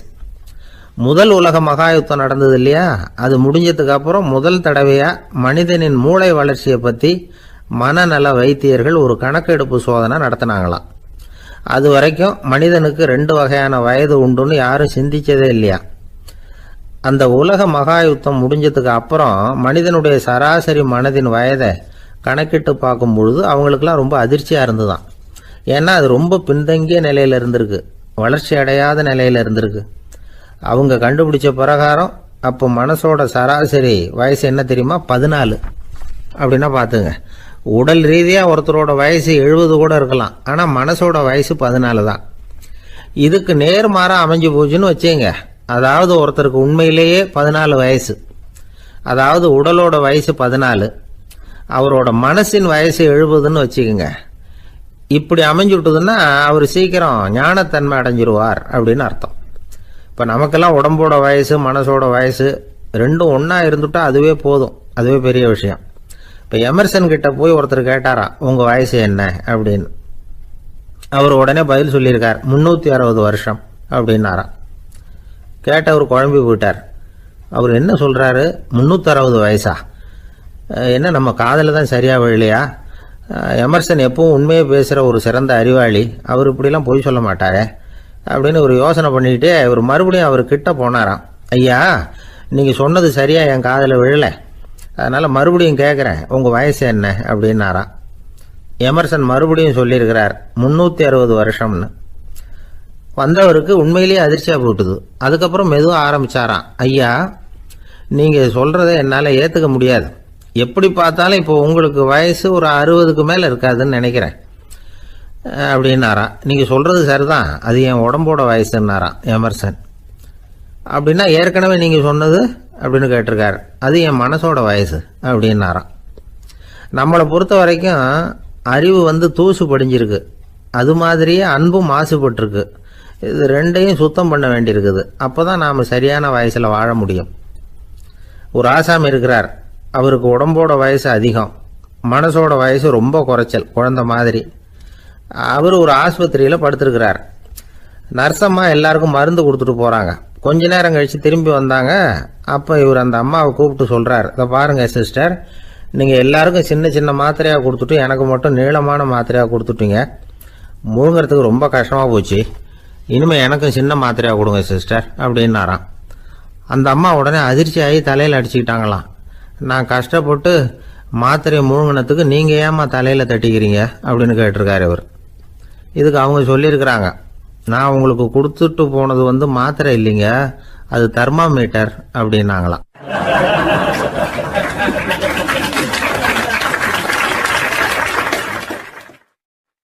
எனக்கு அதிர்ஷ்டமே இல்லை சார் அப்படின்னார் ஒருத்தர். ஏன் அப்படி சொல்றீங்கன்னு கேட்டோம். வியாபாரம் பண்ணலாம்னு ஒரு கடை வச்சேன், வேண்டிய போட்டவங்க கூட என் கடையில் எதுவும் வாங்க மாட்டேங்கிறான், எல்லாரும் அடுத்த கடைக்கு தான் போகிறான் அப்படின்னு சொல்லி ரொம்ப அழுத்துக்கிட்டார். இதுக்கு போய் அதிர்ஷ்டம் இல்லைன்னு சொல்லாதீங்க, வாடிக்கையாளர்களை கவர்றது எப்படிங்கிறது உங்களுக்கு தெரியல, அதுதான் குறை அப்படின்னும். சார் உங்களுக்கு தெரிஞ்ச அந்த ரகசியத்தை எனக்கும் கொஞ்சம் சொல்லி கொடுங்களேன் அப்படின்னார். சரி உங்கள் காதை இப்படி கொடுங்க அப்படின்னு சொல்லி அது சம்பந்தமாக பெரிய வல்லுநர்கள் சொல்லியிருக்கிற கருத்துக்களை அவர்கிட்ட சொல்ல ஆரம்பித்தோம். அதாவது இந்த வாடிக்கையாளர்களை கவர்றதுக்கு வல்லுநர்கள் பல ஆலோசனைகளை ஏற்கனவே சொல்லி வச்சிருக்கிறாங்க. அது சம்பந்தமாக அனுபவப்பட்டவங்க, அதை தெரிஞ்சு வச்சுக்கணும். அதாவது கடை வச்சிருக்கிறவங்க எல்லாரும் இதை கொஞ்சம் காதில் வாங்கி வச்சுக்கணும். எதை இப்போ சொல்ல போகிறத எப்பவும் பணத்தை சம்பாதிக்கிறதுலேயே குறியாக இருக்கக்கூடாதான். அதை விட முக்கியமாக நீங்கள் சம்பாதிக்க வேண்டியது வாடிக்கையாளர்களுடைய மன நிறைவு. வர்றவங்க திருப்தியோடு போகணும், அது முக்கியம். அதில் கவனமாக இருக்கணும். கடைக்கு வர்ற ஒருத்தர் ஏதாவது ஒரு குறை சொல்கிறாருன்னு வச்சுங்க, அதை அலட்சியப்படுத்தக்கூடாது. ரொம்ப அக்கறையோடு அதை காது கொடுத்து கேட்கணும். அப்படியா சார், அதை நான் அவசியம் கவனிக்கிறேன் அப்படின்னு சொல்லணும். ஒருத்தர் வரார், சார் நேற்றுக்கு உங்கள் கடையில் இதை நான் வாங்கிட்டு போனேன், வீட்டில் இது வேணான்னு சொல்லிவிட்டாங்க, அது திருப்பி கொடுக்கறதுக்காக தான் வந்திருக்கிறேன் அப்படின்னு சொல்லி திருப்பி கொடுக்குறார். உடனே நீங்கள் முகம் சுளிக்கக்கூடாது, எரிச்சல் படக்கூடாது. வழக்கம் போல் நிதானமாக முகம் அலர்ச்சியோடு அதை திருப்பி வாங்கிக்கணும். இவ்வளவு ரூபாய்க்கு சாமான் வாங்கினா இந்த ஸ்பூன் அன்பளிப்பு, இப்படி ஏதாவது கொடுக்கலாம். பண்டிகை காலங்கள்லேயும் பொருள்கள் வாங்குறவங்களுக்கு இப்படி ஏதாவது பொருத்தமாக ஒரு அன்பளிப்பு கொடுக்கலாம். நீங்கள் கொடுக்கறது ஒரு சர்வசாதாரணமான பொருளாக இருந்தால் கூட அது வாங்குற ஒரு மனசில் ஒரு மகிழ்ச்சியை ஏற்படுத்தும். எதுவும் உங்களால் கொடுக்க முடியலன்னா உங்கள் முகம் நிறைஞ்ச சிரிப்பியாவது கொடுங்க, அது போதும். உங்கள் கடையில் இல்லாத ஒரு பொருளை வாடிக்கையாளர் கேட்குறார், உடனே இல்லைன்னு முகத்தில் அடித்தது மாதிரி சொல்லிடக்கூடாது. கொஞ்சம் உட்காருங்க சார் அப்படின்னு சொல்லி உங்கள் பணியாளர் யாரையாவது அனுப்பி வெளியிலேருந்து வாங்கிட்டு வர சொல்லி அவர்கிட்ட கொடுக்கலாம். சில பேர் உங்கள் கடைக்கு வரும்பொழுது அவங்க வீட்டு குழந்தைகளையும் கூப்பிட்டுக்கிட்டு வர்றாங்கன்னு வைங்க. நீங்கள் என்ன செய்யணும்னா அந்த குழந்தைகளை முதல்ல கவனிக்கணும். அது கண்ணத்தை கிள்ளணும், அதுக்கிட்ட விளையாடணும், அதுக்கு ஏதாவது மிட்டாய் பிஸ்கட் எதையாவது கொடுத்து அது கவனத்தை கவரணும். அதுக்கப்புறம் பெரியவங்களை கவனிக்கலாம். உங்கள் கடையில் வேலை செய்கிற பணியாளர்கள் சுத்தமாக இருக்கணும், சிரிச்ச முகம், சுறுசுறுப்பு, இது ரெண்டும் அவங்களுக்கு தேவை. அழுது வடிஞ்சிக்கிட்டு இருக்கக்கூடாது. அப்புறம் இன்னொரு விஷயம், அதிகமாக பொருள் வாங்குற ஒருத்தர்கிட்ட அதிக மரியாதையாகவும் குறைச்சலாக பொருள் வாங்குறவர்கிட்ட வேற விதமாகவும் நடந்துக்கக்கூடாது. எல்லாருக்கிட்டையும் சமமாக நடந்துக்கணும். 5 ரூபாய்க்கு வாங்கினாலும் சரி, 500 ரூபாய்க்கு வாங்கினாலும் சரி, அவங்கக்கிட்ட நீங்கள் காட்டுற மரியாதையில் வித்தியாசம் இருக்கக்கூடாது. எல்லாத்துக்கும் மேலே உங்கள் கடையில் ஒரு பொருள் வாங்கினா அது உண்மையானதாக இருக்கும், தரமுள்ளதாக இருக்கும் அப்படிங்கிற நினைப்பு ஜனங்களுக்கு வரணும். அதனால் தரமான பொருளையே நீங்கள் உங்கள் கடையில் வச்சுருக்கணும். இது வரைக்கும் நான் சொன்னதையெல்லாம் கவனத்தில் வச்சுக்கிட்டு நீங்கள் கடையை ஆரம்பிச்சிங்கன்னா வியாபாரம் பிச்சுக்கிட்டு போகும். அப்படி போகலன்னா அதுக்கப்புறம் கேளுங்க. ஏன்னா இந்த யோசனைகள்லாம் அனுபவப்பட்டவங்க சொல்லியிருக்கிற யோசனைகள். இந்த யோசனைகளில் நீங்கள் எச்சரிக்கையாக இருக்க வேண்டிய ஒரு விஷயம் உண்டு.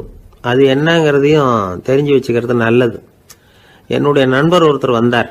சார் உங்கள் யோசனையை கேட்டதுனால நான் ஒரு அறை வாங்கினது தான் மிச்சம்னார். என்ன ஆச்சுன்னு கேட்டேன். எங்கள் கடைக்கு ஒரு பெரிய அம்மா குழந்தைய தூக்கிட்டு வந்தாங்க சார். உங்கள் யோசனைப்படி அந்த குழந்தையோட கண்ணத்தை கிள்ளணும்னு முயற்சி பண்ணினேன். திடீர்னு அந்த நேரம் பார்த்து அந்த குழந்தை தலையை குனிஞ்சிக்கிட்டுது. என் கை குழந்தையோட கண்ணத்துக்கு பதிலாக அதை தூக்கிட்டு வந்தவங்க கண்ணத்தை கிள்ளிவிட்டுது. அதுதான் அப்படி ஆயிட்டுது அப்படின்னார், கண்ணத்தை தடவிக்கிட்டே.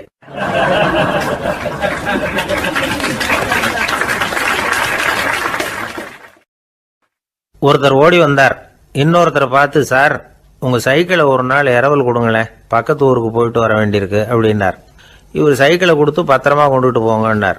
சார் இதை பத்திரமா கொண்டு போகிறேன், கவலையே வேணாம், ஏன்னா இது உங்களோட சைக்கிள் அப்படின்னு நான் நினைக்கல, என்னோட சைக்கிளாக நினைக்கிறேன் அப்படின்னார். அதுக்கப்புறம் தான் இவருக்கு உண்மையாகவே பயம் வந்துட்டுது. ஏன்னா அவர் சொன்னது மாதிரி அதை தன்னோட சைக்கிளாகவே நினச்சி தள்ளிட்டு போட்டா என்ன பண்ணுறது?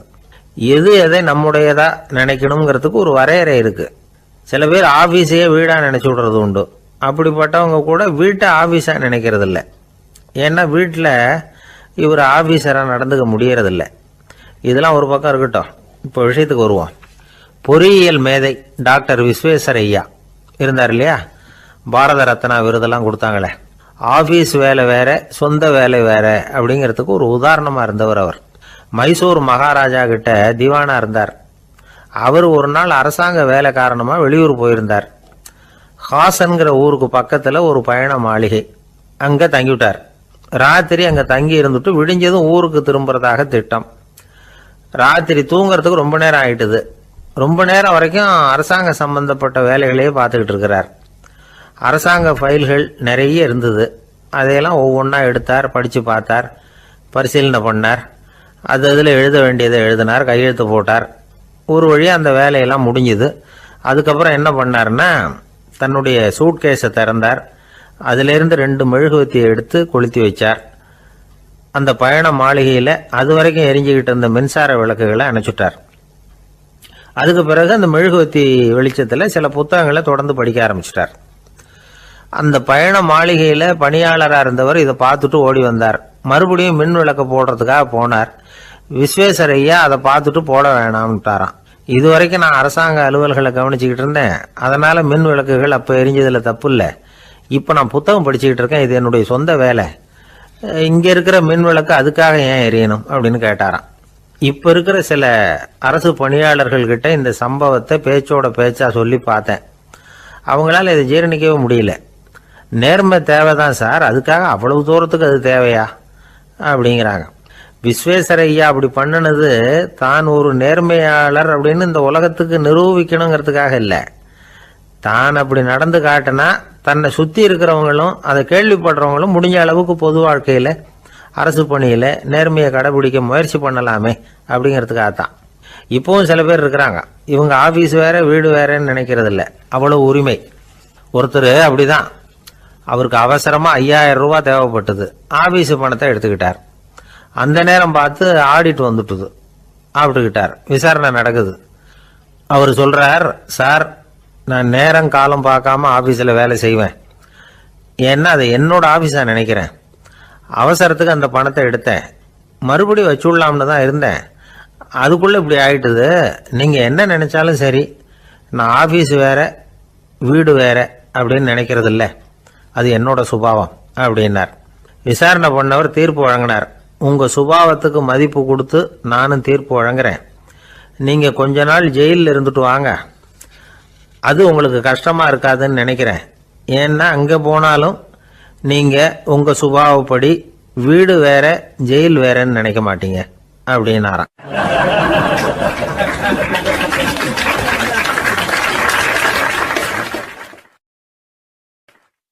திபேத் நாட்டில் புத்த மடாலயங்கள் நிறைய உண்டு. அதுக்கு ஒரு தலைமையகமும் உண்டு.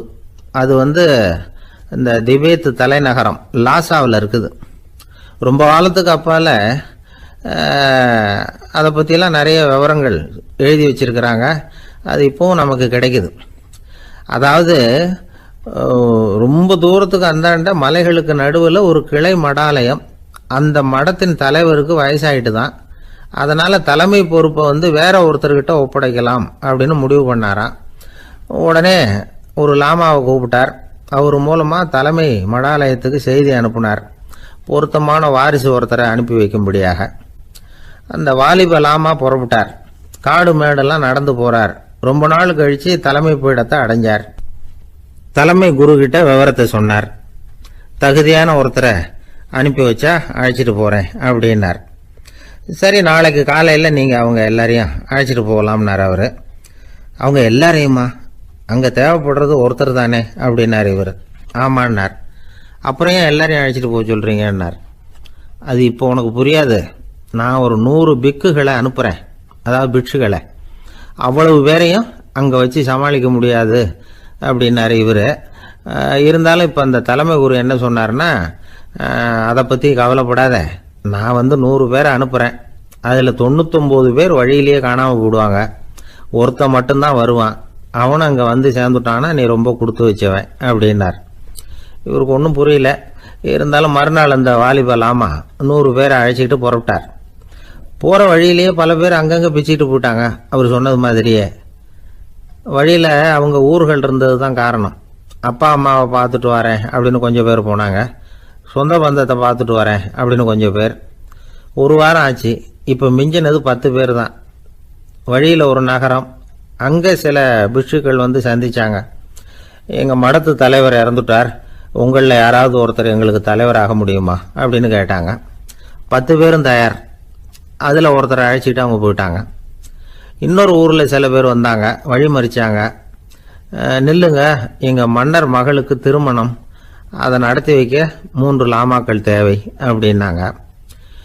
இப்படி கொஞ்சம் கொஞ்சமாக எல்லாரும் காலி. கடைசியில் 2 பேரும் மிஞ்சினாங்க. அங்கே ஒரு இளம்பெண் எதிரில் வந்தா, எங்கள் அப்பா வேட்டைக்கு போயிருக்கிறாரு, இன்னும் திரும்பி வரல, வீட்டில் வேற யாரும் இல்லை, தனியாக இருக்க பயமாக இருக்கு, யாராவது ஒருத்தர் எனக்கு துணையாக இருக்கணும் அப்படின்னு கேட்டுக்கிட்டா. எங்கள் 2 பேரில் நீயே ஒருத்தரை தேர்ந்தெடுத்துக்கோ, இல்லைன்னா எங்களுக்குள்ள சண்டை வந்துடும் அப்படின்னாங்க. இப்போ மிஞ்சினவர் ஒருத்தர், அவருக்கும் ஒரு சோதனை வந்தது. ஒரு தர்க்கவாதி எதிரில் வந்தான், உன்னோட வாதம் பண்ணணும்னா. இவனோட வாதம் பண்ணுறேன், அது முடிய ரொம்ப காலம் ஆகலாம், தர்க்கத்தில் நான் ஜெயிச்சா அங்கே வரேன், இல்லைன்னா இவருடைய சீடனை ஆயிடுவேன் அப்படின்னார் அவர். கடைசியாக அழைக்க வந்த வாலிபலாமா மட்டும் வெறும் கையோடு திரும்பி போனார். அங்கே இருந்த வயசான மடாதிபதி கேட்டார், எத்தனை பேர் அங்கேருந்து புறப்பட்டீங்கன்னார். என்னையும் சேர்த்து 101ன்னார் அவர். நல்லது, நீயாவது திரும்பி வந்திய, அதுதான் எனக்கு போதும், ஏன்னா நீ தான் எனக்கு உண்மையான வாரிசு, அந்த 100 பேரில் யாரும் வரமாட்டாங்க அப்படின்னார் அவர். ஏன்னா அவருக்கு தெரியும் இவர் ஒருத்தர் தான் திரும்பி வருவாருங்கிறது. திபேத்தில் ஒரு பழங்கால பழமொழி உண்டாம், 100 பேர் செல்லலாம், எப்பொழுதாவது ஒருவன் அபூர்வமாக அடைய வேண்டிய இடத்தை அடைவான். இதுதான் அந்த பழமொழி. ஒரு உன்னதமான இலக்கை அடையணும்னா அது அவ்வளவு சுலபமான காரியம் இல்லை. இந்த காலத்து மடாலயம் ஒன்று, அதில் ஒரு தலைவர், அவருக்கு வயசாயிட்டுது, தனக்கு ஒரு வாரிசை நியமிக்கணும் அப்படின்னு ஆசைப்பட்டார். ரொம்ப கஷ்டப்பட்டு ஒருத்தரை பிடிச்சார், தனக்கு வாரிசா நியமிச்சுட்டு அவர் சமாதி ஆயிட்டார். புதுசாக பொறுப்பேற்றுக்கிட்டவர் அப்படியே உட்காந்துருந்தார். அவரை தேடிட்டு பத்திரிகை நிருபர்கள்லாம் வந்தாங்க, கேட்டாங்க. அவர் உங்கள் பொறுப்பில் அவர் பெரியவர் விட்டுட்டு போன இது எவ்வளவு சுமாராக தேரும், எவ்வளவு விட்டுட்டு போனார் அப்படின்னு கேட்டிருக்கிறாங்க. அது என்ன ஒரு 50 லட்சம் இருக்கும் அப்படின்னாராம். அவ்வளவும் பணமா அப்படின்னு கேட்டிருக்காங்க. இல்லைங்க, கடன் அப்படின்னாராம் இவர்.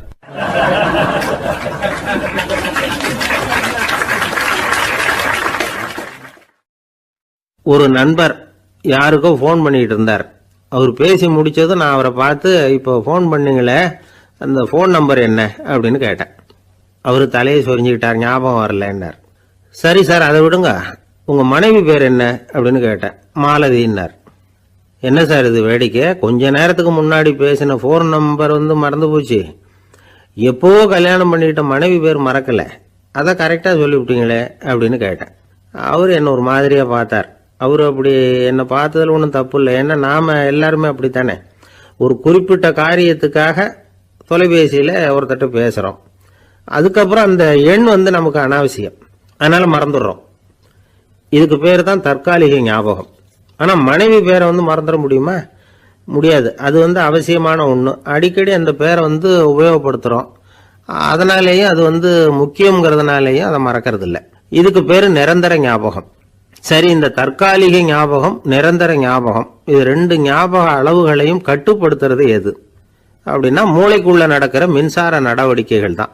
தற்காலிக ஞாபகம் ஒரு மின்னல் மாதிரி தோன்றி மறையுது. நிரந்தர ஞாபகம் ஒரு படிவம் போல மூளையில படிஞ்சுடுது. ஒரு சம்பவத்தின் பல பிரதிகள் மூளையில பல்வேறு பகுதிகளிலேயும் படியறதுனால ஒன்று மறைஞ்சாலும் மறந்தாலும் இன்னொன்று மறையறதில்லை. இப்படிப்பட்ட நிலைமையில தான் தொண்டையில் இருக்கு, வாயில் வரமாட்டேங்குது சார் அப்படிமா. ஒருத்தருக்கு எந்த துறையில் ஆர்வமும் ஈடுபாடும் அதிகமோ அது சம்பந்தமான ஞாபக சக்தி அதிகமாக இருக்கும். தொழிலை விரும்புகிற ஒரு டெலிஃபோன் ஆபரேட்டருக்கு எண்கள்லாம் நல்ல ஞாபகம் இருக்கும். அது மாதிரி கவிஞர்களுக்கு வார்த்தைகள் நல்ல ஞாபகத்தில் இருக்கும். இது ஒரு பக்கம் இருந்தாலும் ஒரு மூளை எண்களை விட எழுத்துக்களை விட படங்களை ரொம்ப சுலபமாக ஞாபகத்தில் வச்சுக்குது. புரிஞ்சுக்கிற தன்மை, அனுபவம், புத்தி கூர்மை இது கூடி குறையிறத பொறுத்து ஞாபக சக்தியும் ஏறும் இறங்கும்.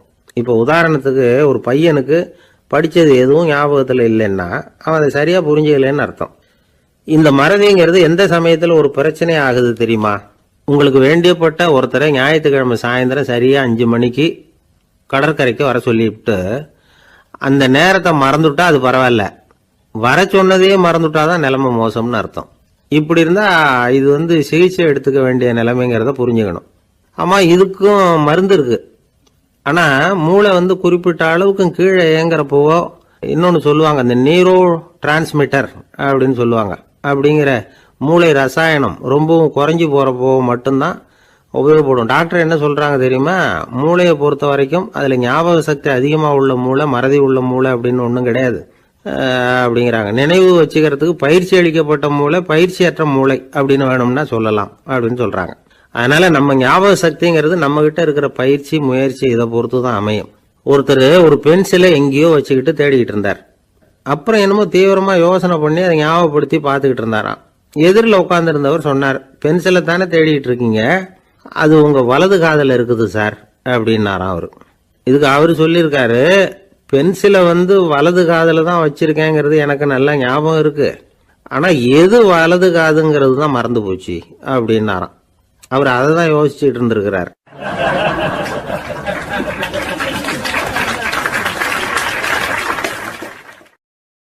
ஒரு காடு, அங்கே புத்தர் அவர் பாட்டுக்கு நடந்து போய்கிட்டே இருக்கிறார்.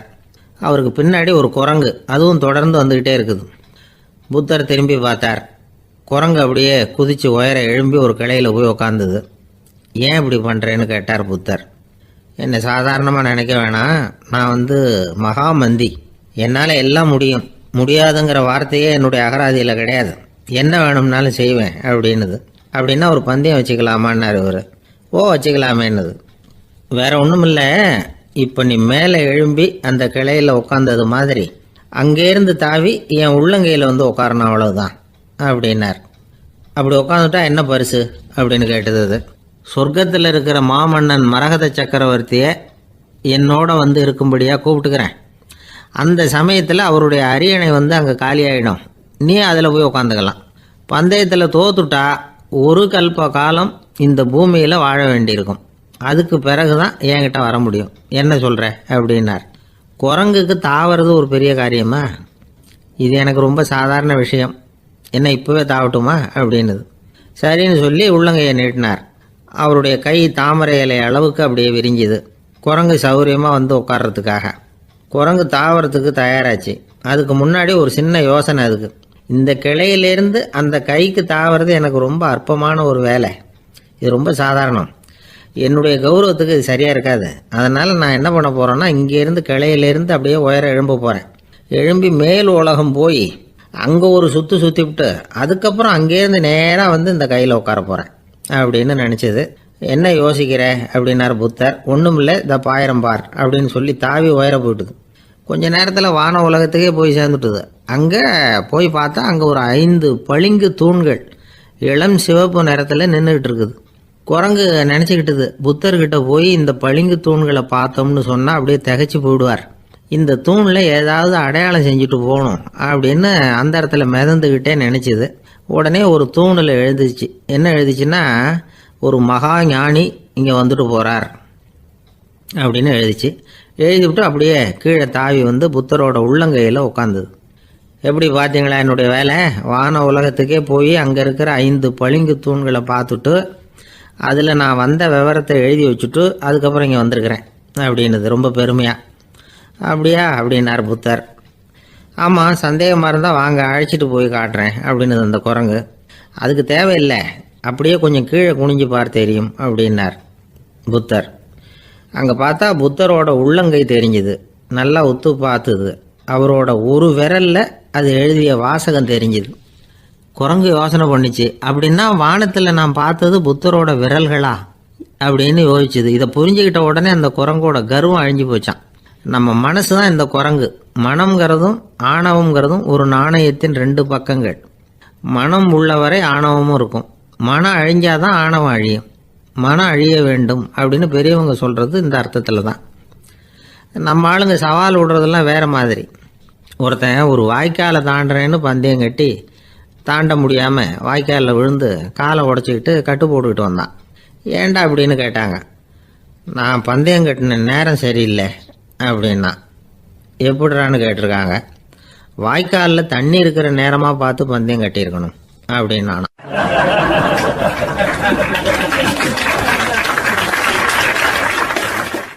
ஒருத்தர் ரொம்ப கவலையோடு உட்காந்துருந்தார். எதை பற்றி சார் கவலைப்படுறீங்கன்னு கேட்டோம். எதிர்காலத்தை பற்றி கவலைப்படுறேன்னார். ஏன்னு கேட்டோம். என்ன பண்ணுறதுன்னே தெரியல சார், எதிர்காலம் ஒரே இருட்டாக இருக்குது, பாதையே புரியலன்னார்.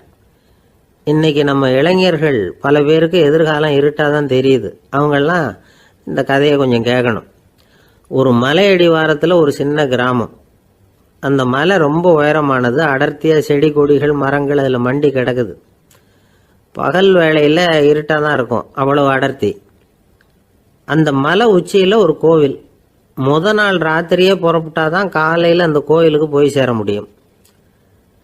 கிராமத்து இளைஞன் ஒருத்தன் அந்த மலை உச்சிக்கு போக வேண்டியிருந்தது. கையில் ஒரு விளக்கை எடுத்துக்கிட்டு நாள் ராத்திரியே புறப்பட்டான். புறப்பட்டு போனவன் கிராமத்து எல்லையிலேயே நின்றுட்டான். ஏன் தெரியுமா? அவன் கையில் இருந்த விளக்கோட வெளிச்சம் 10 அடி தூரத்துக்கு தான் தெரியுது. அது வரைக்கும் தான் பாதை தெளிவாக இருக்குது. அதுக்கு அப்பால எல்லாம் ஒரே இருட்டாக இருக்குது, பாதை புரியல. இவன் யோசனை பண்ணி பார்த்தான். மனசுக்குள்ள ஒரு சந்தேகம். 10 அடி தூரம் தானே வெளிச்சம் தெரியுது, அப்படின்னா நாம் 10 அடி தூரம் தானே போக முடியும். அதுக்கு அந்தாண்ட ஒரே இருட்டாக இருக்குதே, அதில் எப்படி நாம் நடந்து போகிறது? நாம் ரொம்ப தூரம் நடந்து போய் ஆகணுமே. அப்படிப்பட்ட நினப்பெல்லாம் அவனுக்கு வந்துட்டுது. இதுதான் அவன் மனசில் ஏற்பட்ட தயக்கம். இப்படி யோசிச்சுக்கிட்டே அந்த இளம் ஆசாமி புறப்பட்ட இடத்துலயே நின்றுக்கிட்டு இருக்கிறான். அந்த சமயத்தில் ஒரு வயசான பெரியவர் அந்த பக்கமாக வந்தார். அவர் கையில் இதை விட சின்னதாக ஒரு விளக்கு வச்சுருந்தார். அது எப்படின்னா அது ஒரு 5 அடி தூரத்துக்கு தான் வெளிச்சம் காட்டுது. அவ்வளவு சின்ன விளக்கு. அவரும் மலை உச்சிக்கு போகிறதுக்காக தான் வந்துகிட்டு இருக்கிறார். அவரை பார்த்து இவன் கேட்டான், என்ன பெரியவரே, இவ்வளவு சின்ன விளக்கை வச்சுக்கிட்டு அவ்வளவு தூரத்துக்கு எப்படி மலையேற போகிறீங்க அப்படின்னு கேட்டான். நீ ஏன் இப்படி தயங்கிட்டே நிற்கிறேன்னு கேட்டார் பெரியவர். என்கிட்ட இருக்கிற விளக்கு 10 அடி தூரத்துக்கு தான் பாதையை காட்டுதுன்னா. இப்போ பெரியவர் சொன்னார், தம்பி, உன் கையில் இருக்கிற விளக்கு கொடுக்குற வெளிச்சத்தை வச்சு நீ முதல்ல 10 அடி தூரம் முன்னாடி போ. 10வது அடியில் போய் நின்றுக்கிட்டு பாரு. மறுபடியும் ஒரு 10 அடி தூரத்துக்கு பாதை தெரியும். இப்படி உன் கையில் இருக்கிற விளக்கு தொடர்ந்து வெளிச்சம் காட்டிக்கிட்டே இருக்கும். நீ முன்னேற முன்னேற அந்த வெளிச்சமும் முன்னேறும். அதனால் எத்தனை கிலோமீட்டர் தூரம் வேணும்னாலும் நீ இந்த 10 அடி தூரம் வெளிச்சத்தை வச்சுக்கிட்டே நீ போயிடலாம், புறப்படு அப்படின்னார். இப்போ தான் அந்த பெரியவர் சொன்னது இளைஞனுக்கு பளிச்சுன்னு புரிஞ்சுதான். உடனே உற்சாகமாக புறப்பட்டான், உச்சிக்கு போய் சேர்ந்தான். இந்த கதையிலேருந்து நாம் புரிஞ்சிக்க வேண்டியது என்ன தெரியுமா? நீண்ட கால திட்டம் ஒன்று போடும் பொழுது நமக்கு முன்னாடி இருக்கிறத மறந்துட்டு மனசை போட்டு குழப்பிக்க கூடாது. உங்கள் கையில் என்ன இருக்கோ அதுலேயே உங்கள் எதிர்காலம் மறைஞ்சிருக்குது.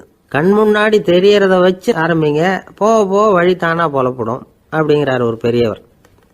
பெரிய பயணங்களையெல்லாம் இப்படி தான் நடத்த வேண்டியிருக்கும். ஒவ்வொரு அடியாக எடுத்து வச்சா ஓடி போய் சேர்ந்து விடலாம். மலைச்சி போய் நின்றுட்டா நின்றுக்கிட்டே இருக்க வேண்டியது தான். நம்ம ஆள்லாம் ரொம்ப மோசமாக இருக்கிறாங்க. ஒருத்தன் அப்படி தான் நீண்ட தூர பிரயாணம் ஒன்று புறப்பட்டான். ரயில் போய்கிட்டே இருந்தது. கொஞ்சம் தூரம் போச்சு, பாதி வழியில் கையில் வச்சுருந்த டிக்கெட்டை காற்றுல விட்டுட்டான். ஐயோ, என் டிக்கெட்டு போயிட்டுதே அப்படின்னு கத்த ஆரம்பிச்சுட்டான். பக்கத்தில் இருந்த பெரியவர் அவனை பார்த்து பரிதாபப்பட்டு, கவலைப்படாத தம்பி, போனால் போகுது, வேற டிக்கெட் வாங்கிக்கலாம் அப்படின்னு ஆறுதல் சொன்னார். அதுக்கு அவன் சொல்கிறான், சார், நான் அதுக்காக அழலை, அந்த டிக்கெட்டு கிடைச்சா தானே நான் எந்த ஊருக்கு போகணுங்கிறது எனக்கு தெரியும் அப்படிங்கிறான்.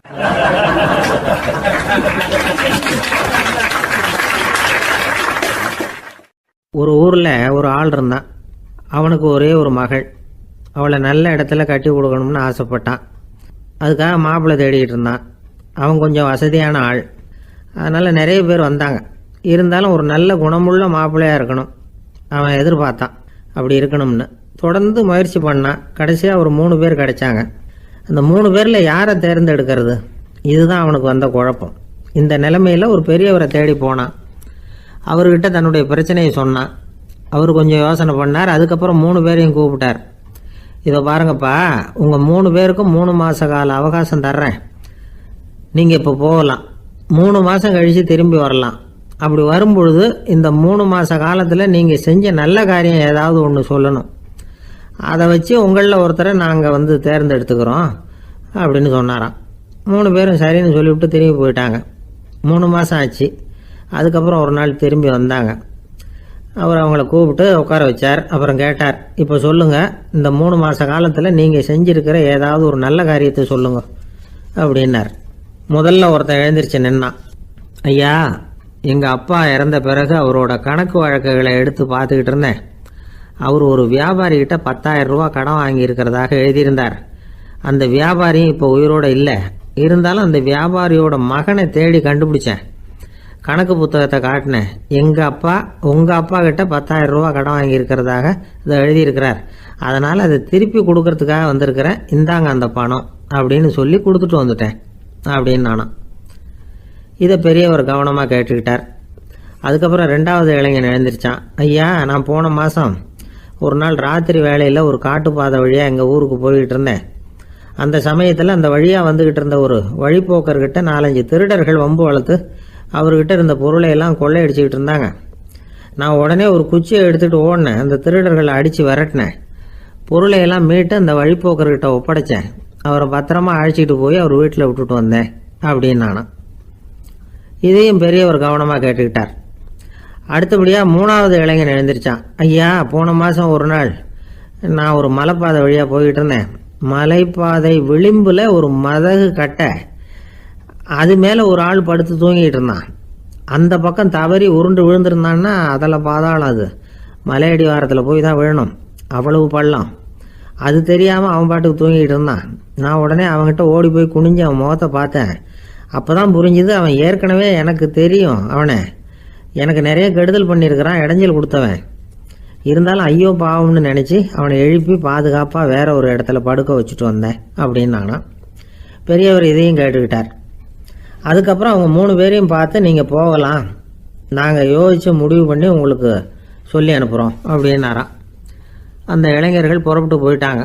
அதுக்கப்புறம் அந்த பெண்ணோட அப்பாவை பார்த்து சொன்னார், இந்த 3 பேருமே நல்ல பிள்ளைங்க தான், அதில் ஒன்றும் சந்தேகம் இல்லை. இருந்தாலும் இந்த 3 பேர் செஞ்ச செயல்களையும் ஒப்பிட்டு பார்க்க வேண்டியிருக்கு. முதல் இளைஞன் நேர்மைக்கு எடுத்துக்காட்டாக விளங்குறான். இந்த காலத்தில் இது மாதிரி இளைஞர்களை பார்க்கறது ரொம்ப கஷ்டம்தான். இருந்தாலும் அவன் கடமையை தான் செஞ்சான். 2வது இளைஞன் நல்ல வீரன், தைரியசாலி. ஒரு வீரன் எதை செய்யணுமோ அதைத்தான் இவன் செஞ்சான். இவன் ஒரு லட்சிய மனிதன். 3வது இளைஞன் தன்னுடைய பகைவனுக்கே உதவி செஞ்சிருக்கான். அவன் உயிரை காப்பாற்றியிருக்கிறான். பகைவனுக்கு அருள்வதுங்கிறது ஒரு சாதாரண மனுஷனால் செய்யக்கூடிய காரியம் இல்லை. பகையை மறக்கிறதும் பகைவனுக்கு அருள்வதும் தெய்வீக பண்புகள். அதனால் இவனையே உன்னுடைய மகளுக்கு ஏற்ற மாப்பிள்ளையா தேர்ந்தெடுக்கலாம் அப்படின்னு சொன்னாங்களாம். ஒரு நல்ல நாளில் அவங்களுக்கு திருமணம் நல்ல விதமாக நடந்து முடிஞ்சுதான். இது சுவாமி சின்மயானந்தர் சொல்லியிருக்கிற ஒரு கதை. இதிலேருந்து நாம் புரிந்து கொள்ள வேண்டிய ஒரு கருத்து, நமக்கு கெடுதல் பண்ணவங்களுக்கும் நாம் நல்லது செய்யணும். ஆனால் நடைமுறையில் அப்படி நம்மளால் செய்ய முடியறதில்ல. அதுதான் சிக்கல். நம்மால் ஒருத்தங்கிட்ட கேட்டேன், ஏண்டா உன்னுடைய பகைவன் ஒருத்தன் அது மாதிரி ஒரு மலைப்பாதை மதகு கட்டையில் படுத்திருந்தா உடனே நீ என்ன நினைப்ப அப்படின்னு கேட்டோம். இது ஒரு அருமையான சந்தர்ப்பம்னு நினைப்பேன் அப்படின்னா. எதுக்குன்னு கேட்டோம். அவனை அந்த பக்கமாக உருட்டி கீழே தள்ளுறதுக்கு அப்படின்னா.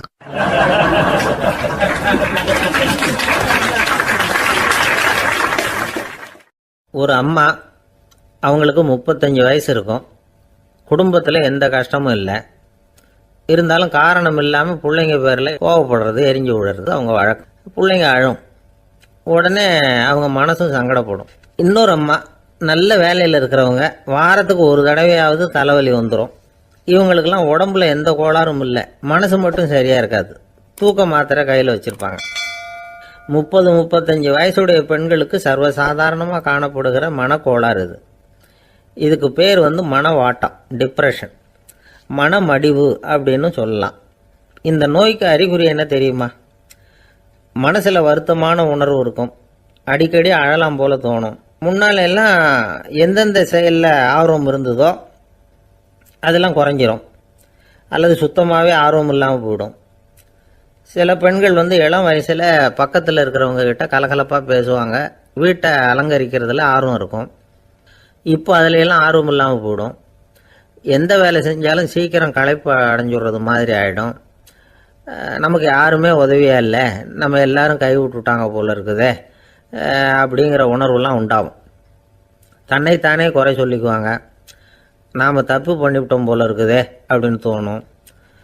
குற்றம் பண்ணிட்டதா நினச்சி கஷ்டப்படுவாங்க. பசி இருக்காது, தூக்கத்தில் தொந்தரவு இருக்கும். அடிக்கடி செத்து போடலாங்கிற உணர்வு வரும். தற்கொலை பண்ணிக்கலாங்கிற எண்ணம் உண்டாகும். சில பேர் தற்கொலை முயற்சியில் கூட ஈடுபடுவாங்க. சில பேருக்கு பலவிதமான உடல் வலிகள் இருக்கும், பலவீனம் இருக்கும், சீக்கிரமாக களைப்படைஞ்சு போடுவாங்க. இதெல்லாம் மனவாட்ட நோய்க்கான தன்மைகள். இந்த மனவாட்டம் அதாவது டிப்ரெஷனை வந்து 2 வகையாக பிரிக்கலாமா. ஒன்று தானாக உண்டாக்கிக்கிறது, இன்னொன்று எதிர் விளைவை உண்டு பண்ணுகிற அல்லது நரம்பு சம்பந்தப்பட்ட டிப்ரெஷன். தானாக உண்டாக்கிக்கிற மனவாட்ட நோய் இருக்கு பாருங்க, அதுக்கு ஏதாவது சூழ்நிலை காரணமாக இருக்கலாம் அல்லது இல்லாமலும் போகலாம். மூளையில் வந்து டொப்பாமைன் அல்லது செரட்டோனின் இதோட அளவு வந்து குறையும் பொழுது இந்த டிப்ரெஷன் உண்டாகுது. இதுக்கு ஓரளவு பிறவி காரணங்கள் கூட இருக்கலாம். குடும்பத்தில் வேற சிலருக்கும் வரலாம்.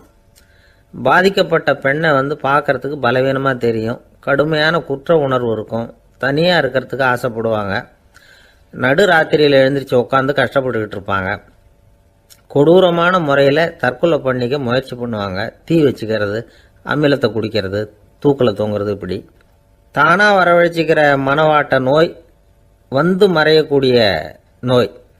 ஒரு தடவை வந்தால் 3லேருந்து 6 மாதம் வரைக்கும் நீடிக்கும். இடைப்பட்ட காலங்களில் நோயாளி இயல்பாக இருப்பார். எதிர் விளைவை உண்டு பண்ணுகிற அல்லது நரம்பு சம்பந்தப்பட்ட மனவாட்ட நோய் எப்படின்னா, கணவன் மனைவி மாமியார் மருமகள் இப்படிப்பட்ட உறவு முறை பிரச்சனைகள், தோல்விகள், எரிச்சல்கள், ஆபீஸ் பிரச்சனை இப்படிப்பட்ட சூழ்நிலையால் உண்டாகிறது. எல்லாத்துக்கும் மருந்து இருக்குது, மார்க்கம் இருக்குது, கவலைப்பட வேண்டியதில்லை, தைரியமாக இருக்கணும். உளவியல் மருத்துவம் இதுக்கு ரொம்ப உபயோகமாக இருக்கும். சில பெண்களை பாருங்கள், அவங்க எதுக்கும் அலட்டிக்கிறது இல்லை. ஒரு அம்மா அப்படி தான் தன்னுடைய கணவனை அழைச்சிக்கிட்டு ஒரு மனநோய் மருத்துவர்கிட்ட வந்தாங்க. டாக்டர், எங்கள் வீட்டுக்காரர் திடீர்னு ஒரு மாதிரி ஆயிட்டார், வித்தியாசமாக நடந்துகிறார். எப்படின்னா, இவர் தன்னையே ஒரு ஒட்டடை பூச்சியாக நினச்சிக்கிட்டு இருக்கிறார். அப்படி நினச்சிக்கிட்டு தன்னுடைய தலையாலேயே வீட்டில் உள்ள ஒட்டடையெல்லாம் தொடச்சிக்கிட்டு இருக்கிறார் அப்படின்னாங்க. எவ்வளவு நாளாக அப்படி இருக்குதுன்னு கேட்டார் டாக்டர். 1 வாரமாக அப்படி இருக்குது அப்படின்னாங்க அந்த அம்மா. அப்படின்னா முன்னாடியே ஏன் அழைச்சிட்டு வரல அப்படின்னு கேட்டார் டாக்டர். வீடு பூரா சுத்தமாகட்டுமேனு பார்த்துக்கிட்டு இருந்தேன் டாக்டர் அப்படின்னாங்களாம் அந்த அம்மா.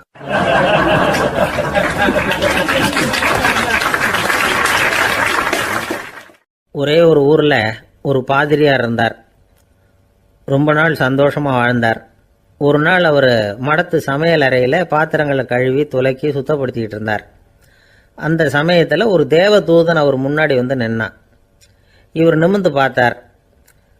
ஆண்டவர் என்னை வந்து உங்ககிட்ட அனுப்பியிருக்கிறார், பரலோகத்தில் வாசம் செய்யறதுக்கு உங்களுக்கு நேரம் வந்துட்டுது அப்படின்னு அந்த ஆள். ஆண்டவருக்கு என்னோட ஞாபகம் வந்ததுக்கு நன்றி.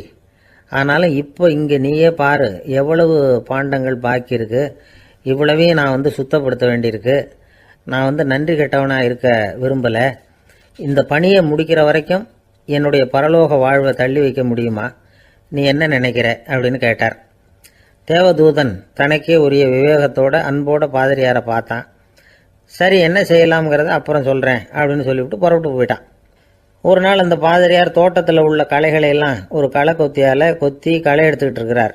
அந்த சமயத்தில் இந்த தேவதூதன் மறுபடியும் அவர் முன்னாடி வந்து நிற்கிறான். பாதிரியார் பார்த்தார். இதை பாரு, இந்த தோட்டம் பூராவும் எவ்வளவு களை மண்டி கிடக்கு, பரலோகம் கொஞ்ச காலம் எனக்காக பொறுத்திருக்கலாம்னு நீ நினைக்கிறியா அப்படின்னு கேட்டார். தேவதூதன் சிரிச்சுக்கிட்டே மறுபடியும் மறைஞ்சிட்டான். மறுபடியும் அவர் களை எடுக்கிறது, தானிய களஞ்சியத்துக்கு வர்ணம் பூசுறது, இப்படிப்பட்ட வேலைகளில் ஈடுபட்டிருக்கார். இன்னொரு நாள் ஒரு மருத்துவமனையில் நோயாளிகளை கவனிச்சுக்கிட்டு ரொம்ப தீவிரமாக இருக்கிறார் அந்த பாதிரியார். ஒரு நோயாளியோட தாகத்துக்கு தண்ணீர் கொடுத்துட்டு நிமிர்ந்து பார்க்குறப்போ தேவதூதன் மறுபடியும் அவர் முன்னாடி வந்து நிற்கிறான். இந்த தடவை பாதிரியார் தன்னலமற்றவராக பேரன்பை காட்டக்கூடிய வகையில் தன்னுடைய 2 கைகளையும் உயர்த்தியபடி தேவதூதனின் கவனத்தை வந்து பிணியால் வாடக்கூடிய நோயாளிகளின் பக்கம் திருப்பினாராம். தேவதூதன் ஒன்றும் சொல்லலை, மறைஞ்சிட்டான். அன்னைக்கு சாயந்தரம் பாதிரியார் வந்து மடத்தில் உள்ள தன்னுடைய அறைக்கு போய் இளைப்பாறினார். யோசித்து பார்த்தார். தேவதூதனையும் தேவதூதனின் விருப்பத்தையும் பல நாள் தள்ளி போட்டு வந்ததையும் அவர் ரொம்ப நினச்சி பார்த்தார். திடீர்னு தான் வந்து முதுமை அடைகிறதையும் சோர்வு அடைகிறதையும் உணர்ந்தார். ஆண்டவரை நினைச்சார். ஆண்டவரே, உம்முடைய தூதனை மறுபடியும் என்கிட்ட அனுப்புனா நான் சந்திக்கிறதுக்கு ஆவலாக இருக்கேன் அப்படின்னு சொல்கிறப்பவே தேவதூதன் பக்கத்தில் வந்து நின்னான். பாதிரியார் நிமிர்ந்து பார்த்தார். நீ இப்போவே என்னை அழைச்சிக்கிட்டு போக விரும்பினா நான் பரலோகத்துக்கு வர்றதுக்கு தயாராக இருக்கேன்னார்.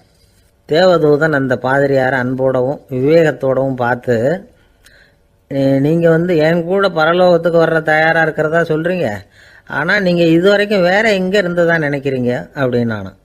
அப்படின்னா இது வரைக்கும் இருந்த இடம் தான் பரலோகம் அப்படிங்கிறத உணர்த்தியிருக்கிறான். பரலோகம்னா என்னன்னு புரிஞ்சுக்கிறதுக்கு இந்த சம்பவம் நமக்கு உதவியாக இருக்குது. தொண்டு செய்கிறத விட பெரிய செயல் வேற எதுவும் இருக்க முடியாது. அது நம்ம மனசுக்கு கொடுக்குற சுகத்தை வேற எதுவும் கொடுக்க முடியாது. நாம் தொண்டு செய்கிற இடம் தான் அந்த புண்ணிய இடம். ஆனால் இந்த காலத்துல எல்லாம் நாம் தொண்டு செய்யணும்னு நினச்சி ஏதாவது ஆரம்பித்தா கூட அதை ஒரு மாதிரியாக சுற்றி நின்று வேடிக்கை பார்க்க ஆரம்பிச்சிடுறாங்க. ஒரு பெரியவர் அப்படித்தான் ஒரு தொண்டு செஞ்சுக்கிட்டு இருந்தார். ஒரு கோவில் கட்டிக்கிட்டு இருந்தாங்க. அதில் ஒரு இடத்துல ஒரு பலகையை வச்சு ஆணி அடிக்கிற வேலையை செஞ்சுக்கிட்டு இருந்தார் அந்த பெரியவர். ஒரு சின்ன பையன் அதை ரொம்ப ஊக்கமாக அக்கறையாக கவனிச்சுக்கிட்டு இருந்தான். பெரியவர் இதை கவனித்தார். என்னப்பா பார்க்குற, உனக்கும் இது மாதிரி தொண்டு செய்யணும்னு ஆசையாக இருக்கா அப்படின்னு கேட்டார்.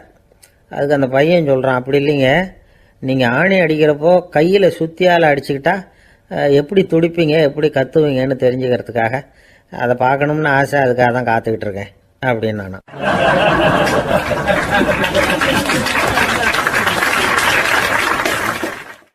ஒரு ஊரில் ஒரு ஞானி இருக்கிறார்.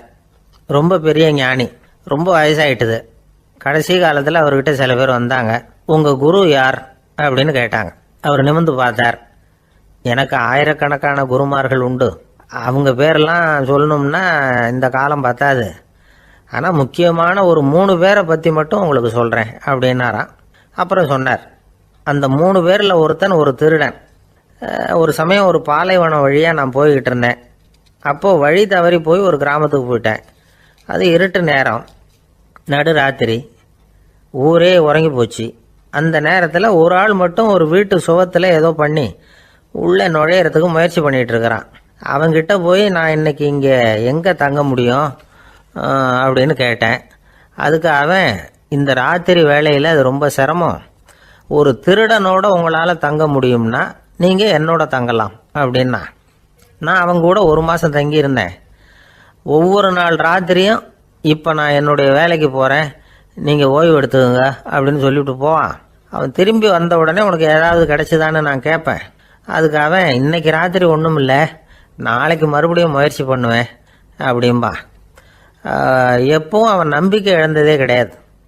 எப்பவும் சந்தோஷமாகவே இருப்பான். நானும் ரொம்ப காலமாக தியானம் பண்ணிக்கிட்டே இருந்தேன். ஒன்றுமே நடக்கலை. ஆனால் நான் என்ன பண்ணேன் தெரியுமா, மனசு வருத்தப்படும், நம்பிக்கை இழந்துருவேன். அப்போல்லாம் அந்த திருடனுடைய விடாமுயற்சி தான் ஞாபகத்துக்கு வரும். அதனால் அந்த திருடன் எனக்கு ஒரு குரு. என்னுடைய 2வது குரு யாருன்னா அது ஒரு நாய். இது எப்படின்னா, ஒரு சமயம் எனக்கு ரொம்ப தாகமாக இருந்தது. ஒரு நதியை நோக்கி போய்கிட்டு இருந்தேன். அப்போ ஒரு நாயும் வந்தது. அதுக்கும் தாகம். ஓடி வந்து ஆற்றை பார்த்தது. அதோட நிழல் ஆற்றுல தெரிஞ்சது.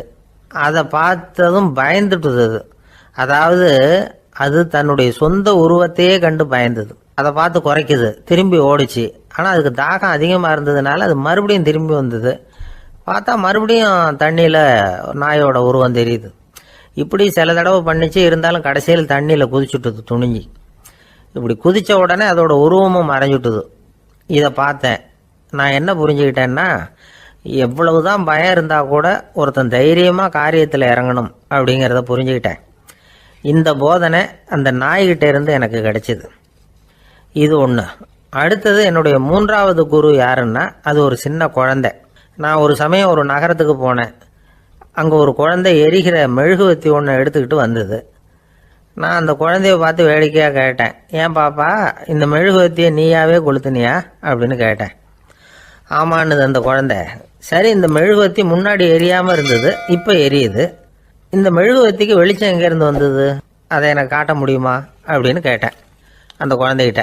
இதுக்கு அந்த குழந்தை சிரிச்சுக்கிட்டு அந்த மெழுகுவத்தியை ஊதி அணைச்சுட்டுது.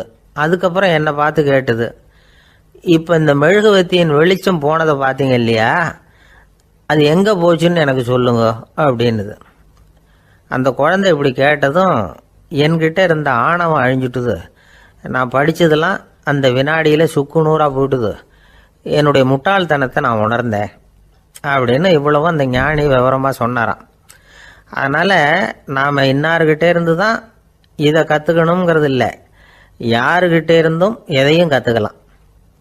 நம்மால் ஒருத்தன் ஒரு நாய் வளர்த்துக்கிட்டு இருந்தான். அந்த நாய்க்கு வால் கிடையாது. யாரோ ஏற்கனவே வெட்டி எடுத்துட்டாங்க. இந்த நாய் தான் சார் எனக்கு குரு, அதுகிட்டே இருந்து கூட நான் பாடம் கற்றுக்கிட்டு இருக்கிறேன் அப்படின்னா. அப்படி என்ன கற்றுக்கிட்டேன் இந்த வால் இல்லாத நாய்கிட்டே இருந்து அப்படின்னு கேட்டோம். நாம் யாருக்கிட்டையும் வாலாட்டக்கூடாது அப்படிங்கிற பாடத்தை அதுகிட்டே இருந்து தான் நான் கற்றுக்கிட்டேன் அப்படின்னா.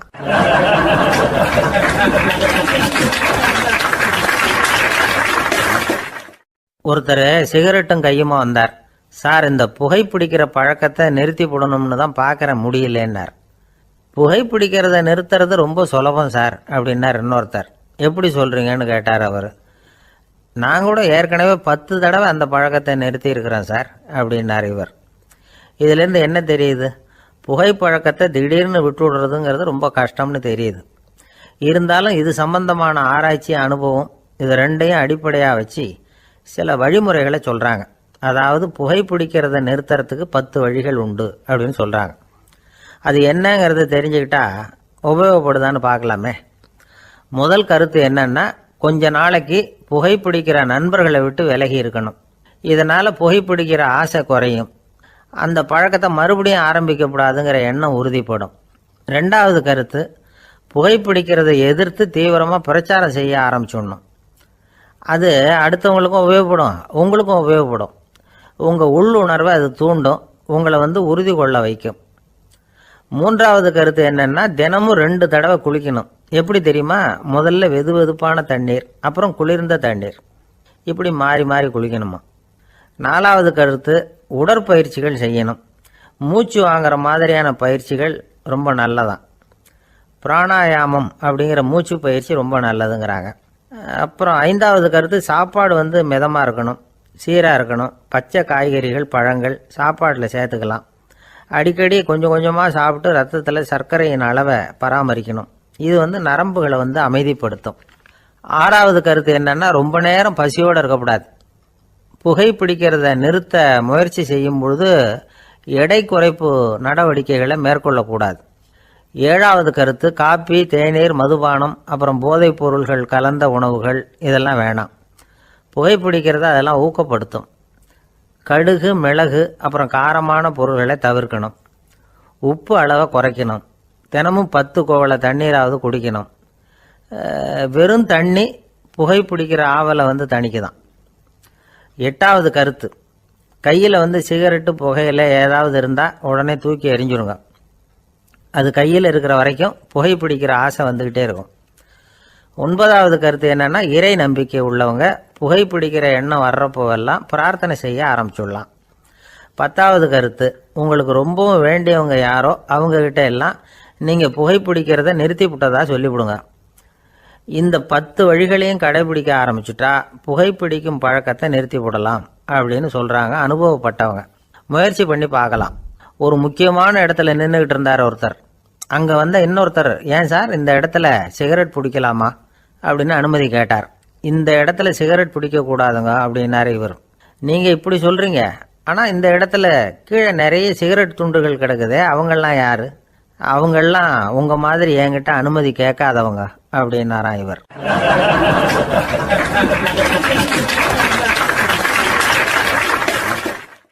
இந்த உலகத்தில் எவ்வளவோ உயிரினங்கள் இருக்குது.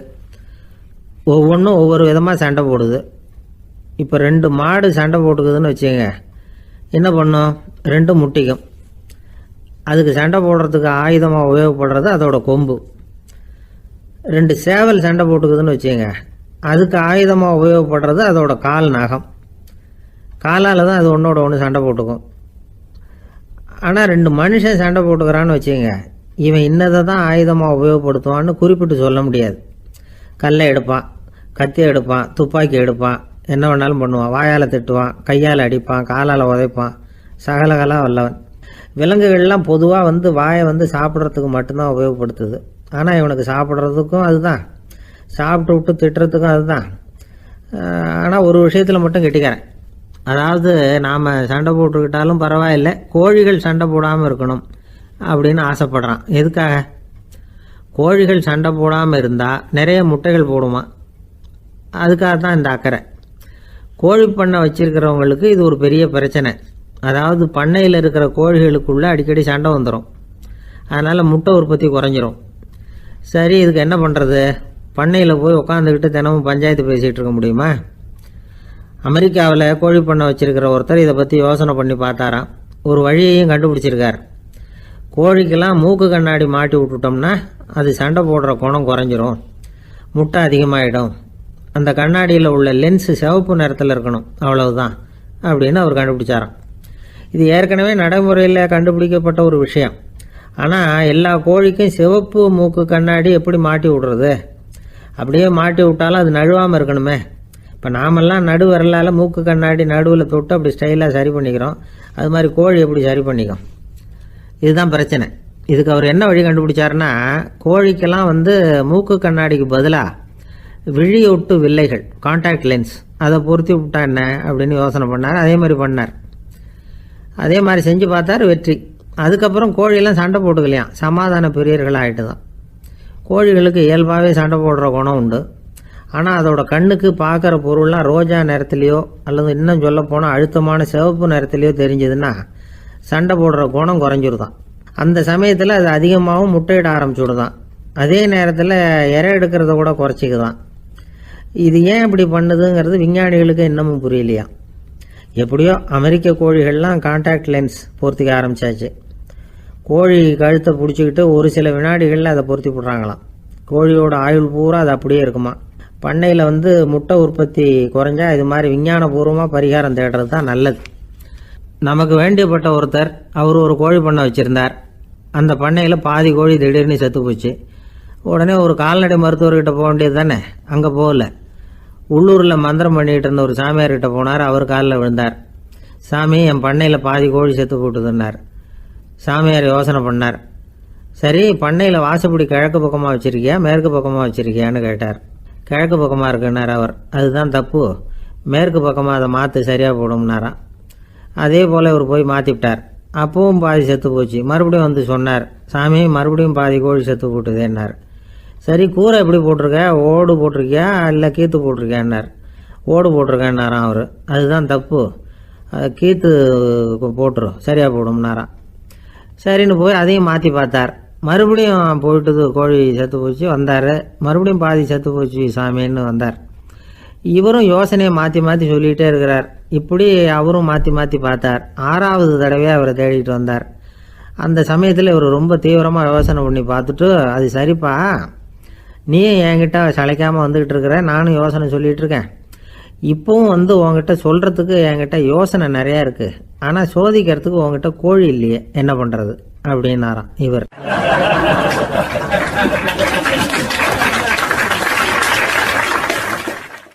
ஒரு சீன தேசத்து அரசர் இருந்தார்.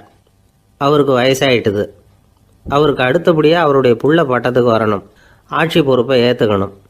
ஒரு நல்ல தலைவனுக்கு இருக்க வேண்டிய பண்புகள்லாம் தன்னுடைய மகனுக்கு இருக்கணும்னு விரும்பினார் அந்த அரசர். அதனால் இளவரசனை பக்கத்தில் இருந்த ஒரு குரு கிட்ட அனுப்புனார். இளவரசன் அவர்கிட்ட போய் சேர்ந்தான். அந்த குரு என்ன பண்ணார் தெரியுமா? இவனை பார்த்து சொன்னார், இதை பாருப்பா, நீ என்ன பண்ணுற, இப்போவே பக்கத்தில் இருக்கிற காட்டுக்கு போ, நடு காட்டில் போய் ஒரு இடத்துல உட்காந்துக்கோ. அங்கே என்னென்ன சத்தம்லாம் உன் காதில் விழுதுன்னு கவனித்து கேளு. உன் காதில் விழுந்த ஓசைகள் என்னென்னங்கிறத என்கிட்ட சொல்லு, அதுதான் எனக்கு தெரியணும், உனக்கு வேலையும் அதுதான் அப்படின்னு சொல்லி அனுப்பி வச்சுட்டார். இளவரசன் காட்டுக்கு போனான். குரு சொன்னபடியே ஒரு இடத்துல உட்காந்து கவனித்து கேட்டான். அதுக்கப்புறம் குருக்கிட்ட திரும்பி வந்தான். என்னென்ன சத்தம்லாம் கேட்ட அப்படின்னு கேட்டார் குரு.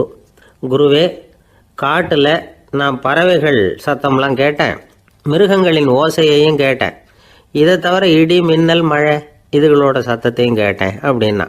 குரு யோசனை பண்ணார், நீ இன்னமும் சரியாக கேட்கல, அதனால் மறுபடியும் காட்டுக்கு போ, கொஞ்ச நாள் தங்கியிருந்து கேட்டுட்டு வா அப்படின்னார். இளவரசனுக்கு ஒன்றும் புரியல.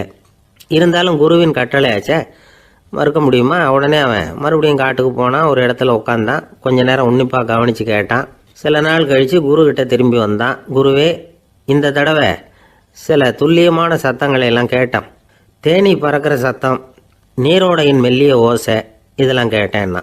குரு சிரித்தார். நீ மறுபடியும் காட்டுக்கு போ, இன்னும் சில நாள் அங்கே இரு, முழுமையாக கவனமாக கேட்டுக்கிட்டு வா அப்படின்னு சொல்லி அனுப்பி வச்சுட்டார். இளவரசனுக்கு குழப்பம் அதிகமாயிட்டுது. ஒன்றுமே புரியல. மறுபடியும் காட்டுக்கு போனான். மௌனமாக ஒரு இடத்துல உட்காந்துட்டான். அப்படியே தியானத்தில் ஆழ்ந்துட்டான். சில நாளில் அவனுக்கு இதுவரை கேட்காத ஓசைகள்லாம் கேட்க ஆரம்பிச்சிட்டுது. இதைத்தான் நான் கேட்கணும்னு என்னுடைய குரு எதிர்பார்த்துருக்கிறாருங்கிறத புரிஞ்சுக்கிட்டான். உடனே குரு கிட்ட ஓடனான். குருவே, இந்த தடவை காதுகளுக்கு கேட்க முடியாத சில ஓசைகளை கூட என்னால் உணர முடிஞ்சுது. பூ மலருகிற ஓசை, சூரியனால் பூமி சூடாகிறப்போ எழுகிற ஓசை, காலை பனித்துளி இந்த புல்லுலாம் குடிக்கிற ஓசை, இது எல்லாம் என்னால் நல்லா கேட்க முடிஞ்சுது அப்படின்னா. குருவுக்கு இப்போ தான் திருப்தி ஏற்பட்டு தான் இளவரசனை பார்த்து சொன்னார், இதை பாருப்பா, இப்போ தான் நாட்டை ஆளுகிற தகுதி உனக்கு வந்திருக்குது அப்படின்னு சொல்லி அதுக்கு விளக்கமும் கொடுத்தாராம். எந்த அரசன் தன்னுடைய மக்களின் இதயம் பேசுகிற மௌன மொழியை, மௌன வார்த்தைகளை கேட்குறானோ அவன்தான் ஆள தகுதி உள்ளவன். எந்த அரசன் தன்னுடைய மக்களின் உணர்ச்சிகளை உண்மையாக உணர்றானோ அவன்தான் முதன்மையான அரசன். போலி வார்த்தைகளை மட்டும் கேட்டுட்டு பல மௌன ராகங்களை காதில் வாங்கிக்காதவன் அரசனே இல்லை. எந்த நாட்டில் எப்போ ஒரு அரசன் தன்னுடைய மக்களின் உணர்ச்சிகளை கேட்க மறுக்கிறானோ அன்னையிலேருந்தே அந்த நாடு அழிய தொடங்குது அப்படின்னு அர்த்தம். இதுதான் அந்த குரு இளவரசனுக்கு போதிச்சது. வாயால் பேசுறத மட்டும் கேட்டு ஏமாறக்கூடாது, உணர்ச்சிகளையும் கேட்கறதுல தான் மனப்பக்குவம் உண்டாகும். மக்கள் உணர்ச்சிகளை புரிந்து கொள்ளாத அரசர்கள் நீடிச்சிருக்க முடியாது. அது மாதிரி நாடுகளில் அடிக்கடி குழப்பம் தான் உண்டாகும். அப்படி இருந்தால் அடிக்கடி ஆட்சி மாறிக்கிட்டு இருக்கும். அப்படிப்பட்ட ஒரு தேசம், அங்கே ஒரு சிறைச்சாலையில் 3 கைதிகள் பேசிக்கிட்டு இருந்தாங்க. ஒருத்தன் சொன்னான், நான் இந்த நாட்டு ராஜாவை எதிர்த்து பேசிக்கிட்டு இருந்தேன், அதனால் என்னை பிடிச்சி கொண்டாந்து இங்கே போட்டுட்டாங்க அப்படின்னா ஒருத்தன். இன்னொருத்தன் சொன்னான், நான் இந்த நாட்டு ராஜாவை ஆதரித்து பேசிக்கிட்டு இருந்தேன், அதனால் என்னை பிடிச்சி கொண்டாந்து இங்கே தள்ளிவிட்டாங்க அப்படின்னா. அது சரி, நீ என்ன தப்பு பண்ண அப்படின்னு சொல்லி 3வது ஆளை பார்த்து இவங்க கேட்டாங்க. அதுக்கு அந்த ஆள் சொல்கிறான், நான் தான் இந்த நாட்டு ராஜா அப்படின்னானா.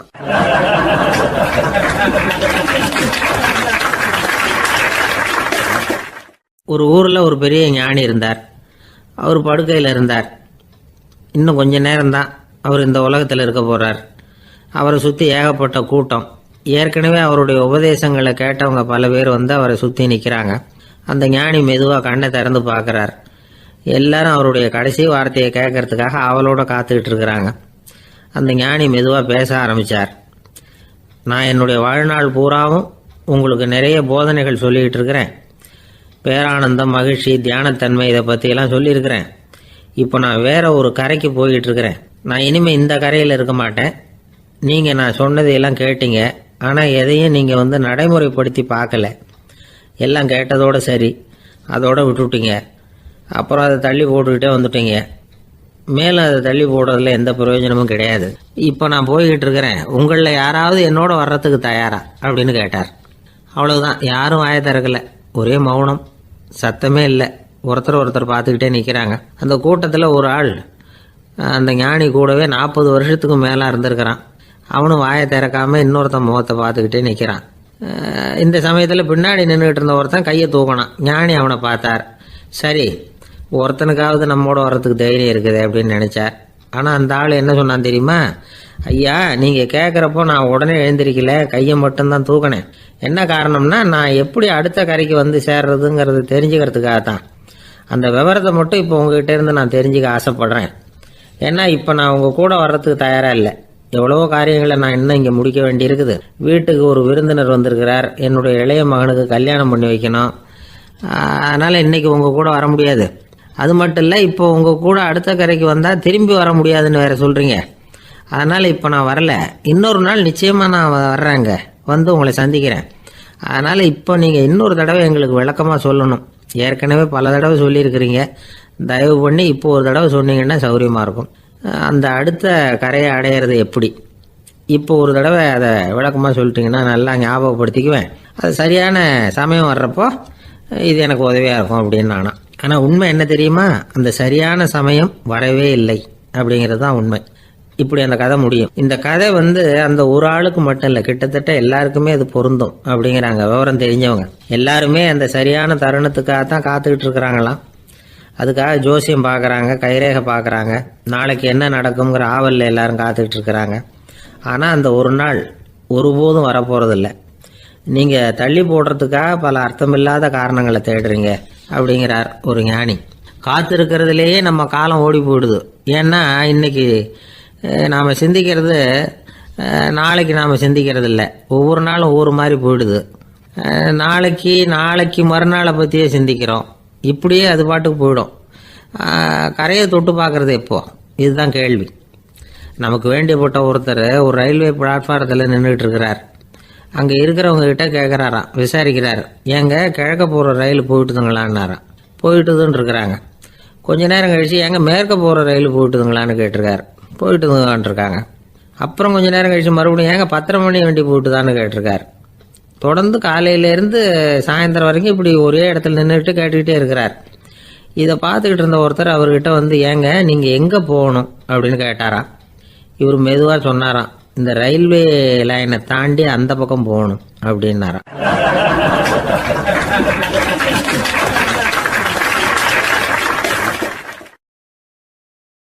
திருநெல்வேலி மாவட்டத்தில் கோவில்பட்டிக்கு பக்கத்தில் உள்ள ஊர் கடம்பூர். காமராசர் முதலமைச்சராக இருந்த காலம். கடம்பூரில் ஒரு பள்ளி சீரமைப்பு மாநாடு நடக்குது. அந்த பக்கத்தில் உள்ள பள்ளிக்கூடம்லாம் அதில் கலந்துக்குது. கண்காட்சி வேற, ஊர் பூரா விழா கோலம். மறுநாள் மாநாடு நடக்க போகுது. ஆனால் முதல் நாளே மழை பிடிச்சிக்கிட்டுது. மறுநாளும் அது விடாமல் பேஞ்சிக்கிட்டு இருக்குது. காமராசர் காலையிலேருந்து பல்வேறு நிகழ்ச்சிகளில் கலந்துக்கிட்டு சாயந்தரமாக கடம்பூருக்கு வந்து சேர வேண்டியவர். மழை பேஞ்சிக்கிட்டு இருக்கிறதுனால நிகழ்ச்சி ரத்தாயிடுமோ என்னமோ அப்படின்னு எல்லாரும் சந்தேகப்பட்டுக்கிட்டு இருக்கிறாங்க. அவர் கோவில்பட்டி பயணிகள் விடுதியில் இருக்கிறார். கடம்பூர்லேருந்து சில பேர் போய் அவரை சந்திக்கிறாங்க. மழை பெஞ்சிக்கிட்டு இருக்குதே, என்ன செய்யலாம் அப்படின்னு கேட்குறாங்க. மழை பெஞ்சா நல்லது தானே, அதுக்காக மாநாட்டை எதுக்காக ரத்து செய்யணும்? ஆசிரியர்கள் எவ்வளவு கஷ்டப்பட்டு ஏற்பாடு பண்ண மாநாடு, கட்டாயம் வந்துடுறேன் அப்படின்னாராம் காமராசர். உடனே புறப்பட்டார். மழையை பொருட்படுத்தாத மக்கள் கூட்டம். அது கலையாமல் காத்துக்கிட்டு இருக்கிறாங்க அவ்வளோ பேரும். தலைவர் வந்துட்டார்னு தெரிஞ்சது ஜனங்களுக்கு ஏகப்பட்ட உற்சாகம். ஜனங்கள் அவ்வளவு உற்சாகமாக வரவேற்றாங்க. மாநாடு ஆரம்பமாச்சு. மலர் மாலைகள் மலை மாதிரி குவிய ஆரம்பிச்சுட்டுது. வரிசையாக ஒவ்வொரு கல்வி நிலையம் சார்பாகவும் வரவேற்பு பத்திரம் வாசித்து கொடுக்குறாங்க. என்ன வாசிக்கிறாங்கங்கிறத காமராசர் கூர்ந்து கவனிக்கிறார்.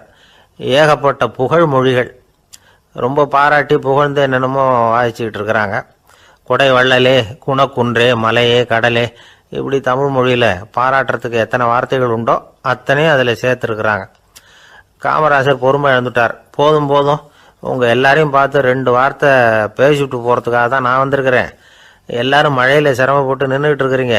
இப்படி என்ன புகழ்ந்து படிச்சுக்கிட்டே இருந்தால் எப்படி அப்படின்னாராம். அதுக்கப்புறம் பேசி முடிச்சிருக்கிறார். மாநாட்டு நிகழ்ச்சிகள் முடிஞ்சதும் இன்னொரு நிகழ்ச்சியில் கலந்துக்கிறதுக்காக புறப்பட்டாராம். ஒரு திறந்த ஜீப்பில் அவரை ஊர்வலமாக அழைச்சிக்கிட்டு போயிருக்கிறாங்க. தெருவில் 2 பக்கமும் ஏகப்பட்ட கூட்டம். அங்கங்கே ஜீப்பை நிறுத்தி ரோஜா மாலை, ஜருக மாலை இப்படி போட்டுக்கிட்டே இருக்கிறாங்க. அதையெல்லாம் அப்படி அப்படியே வாங்கி அங்கங்கே நின்றுக்கிட்டு இருந்த குழந்தைகள்கிட்டையும் தாய்மார்கள்கிட்டையும் கொடுத்துக்கிட்டே போகிறார். அந்த சமயத்தில் கூட்டத்துக்கு அப்பால் ஒரு பெரியவர் கையில் ஒரு மல்லிகை சரத்தோடு நின்றுட்டு இருக்கிறார். அவரால் முண்டி அடிச்சுக்கிட்டு முன்னால் வர முடியல. காமராசர் இதை கவனிக்கிறார். அவ்வளவுதான், உடனே நிறுத்தப்பா வண்டியை அப்படிங்கிறார். ஜீப்பு நிற்கிது. டிரைவரை பார்த்து, அதோ பார், அங்கே ஒருத்தர் நிற்கிறார் பார், அவரை இங்கே அழைச்சிட்டு வா அப்படின்னாராம். கூட்டம் வழி விடுது. அந்த பெரியவரை கிட்டத்தில் அழைச்சிட்டு வர்றாங்க. காமராசர் அவரை பார்த்து, வாங்க வாங்க, நல்லா இருக்கீங்களா அப்படின்னு சத்தம் போட்டு உற்சாகமாக விசாரிக்கிறாராம். பெரியவர் கண்களில் கண்ணீர், பேச்சு வரல. மல்லிகை சரத்தை அவருக்கு போடுறார். கொஞ்ச நேரம் அவர்கிட்ட பொறுமையாக பேசிக்கிட்டு இருந்துட்டு அவரை அனுப்பி வைக்கிறார் காமராசர். பெரியவர் போனதுக்கு அப்புறம் காமராசர் பக்கத்தில் இருந்தவங்க கிட்ட சொல்கிறார் அந்த பெரியவரை பற்றி. அந்த காலத்தில் ரொம்ப கஷ்டப்பட்டவர் இவர், ஜெயிலுக்கு போனவர் அப்படின்னு ரொம்ப உருக்கமாக நெகிழ்ந்து போய் சொல்கிறார். இதில் ஒரு விஷயத்தை கவனிங்க. தன்னை புகழ்ந்து படிக்கப்பட்ட வாழ்த்து மடலை படிக்க வேணாம்னு தடுத்து நிறுத்தினார்.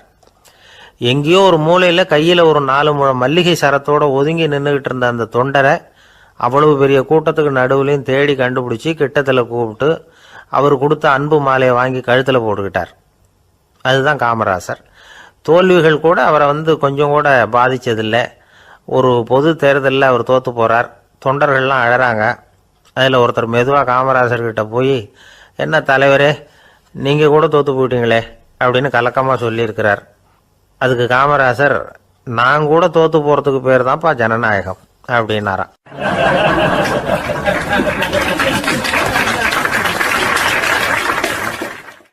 ஆஃபீஸில் வேலை பார்க்குற ஒருத்தர் வந்தார்.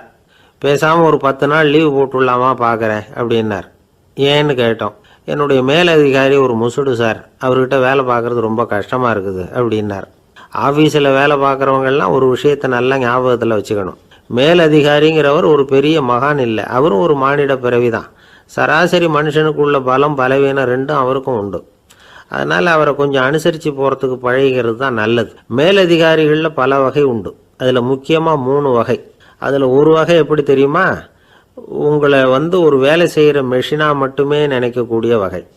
இவங்கள்லாம் எப்படின்னா, எங்கேயாவது வெளியூர் போயிருந்தா கூட அங்கேருந்து ஃபோன் பண்ணுவாங்க, அந்த வேலை என்னாச்சு, இந்த வேலை என்னாச்சு அப்படின்னு.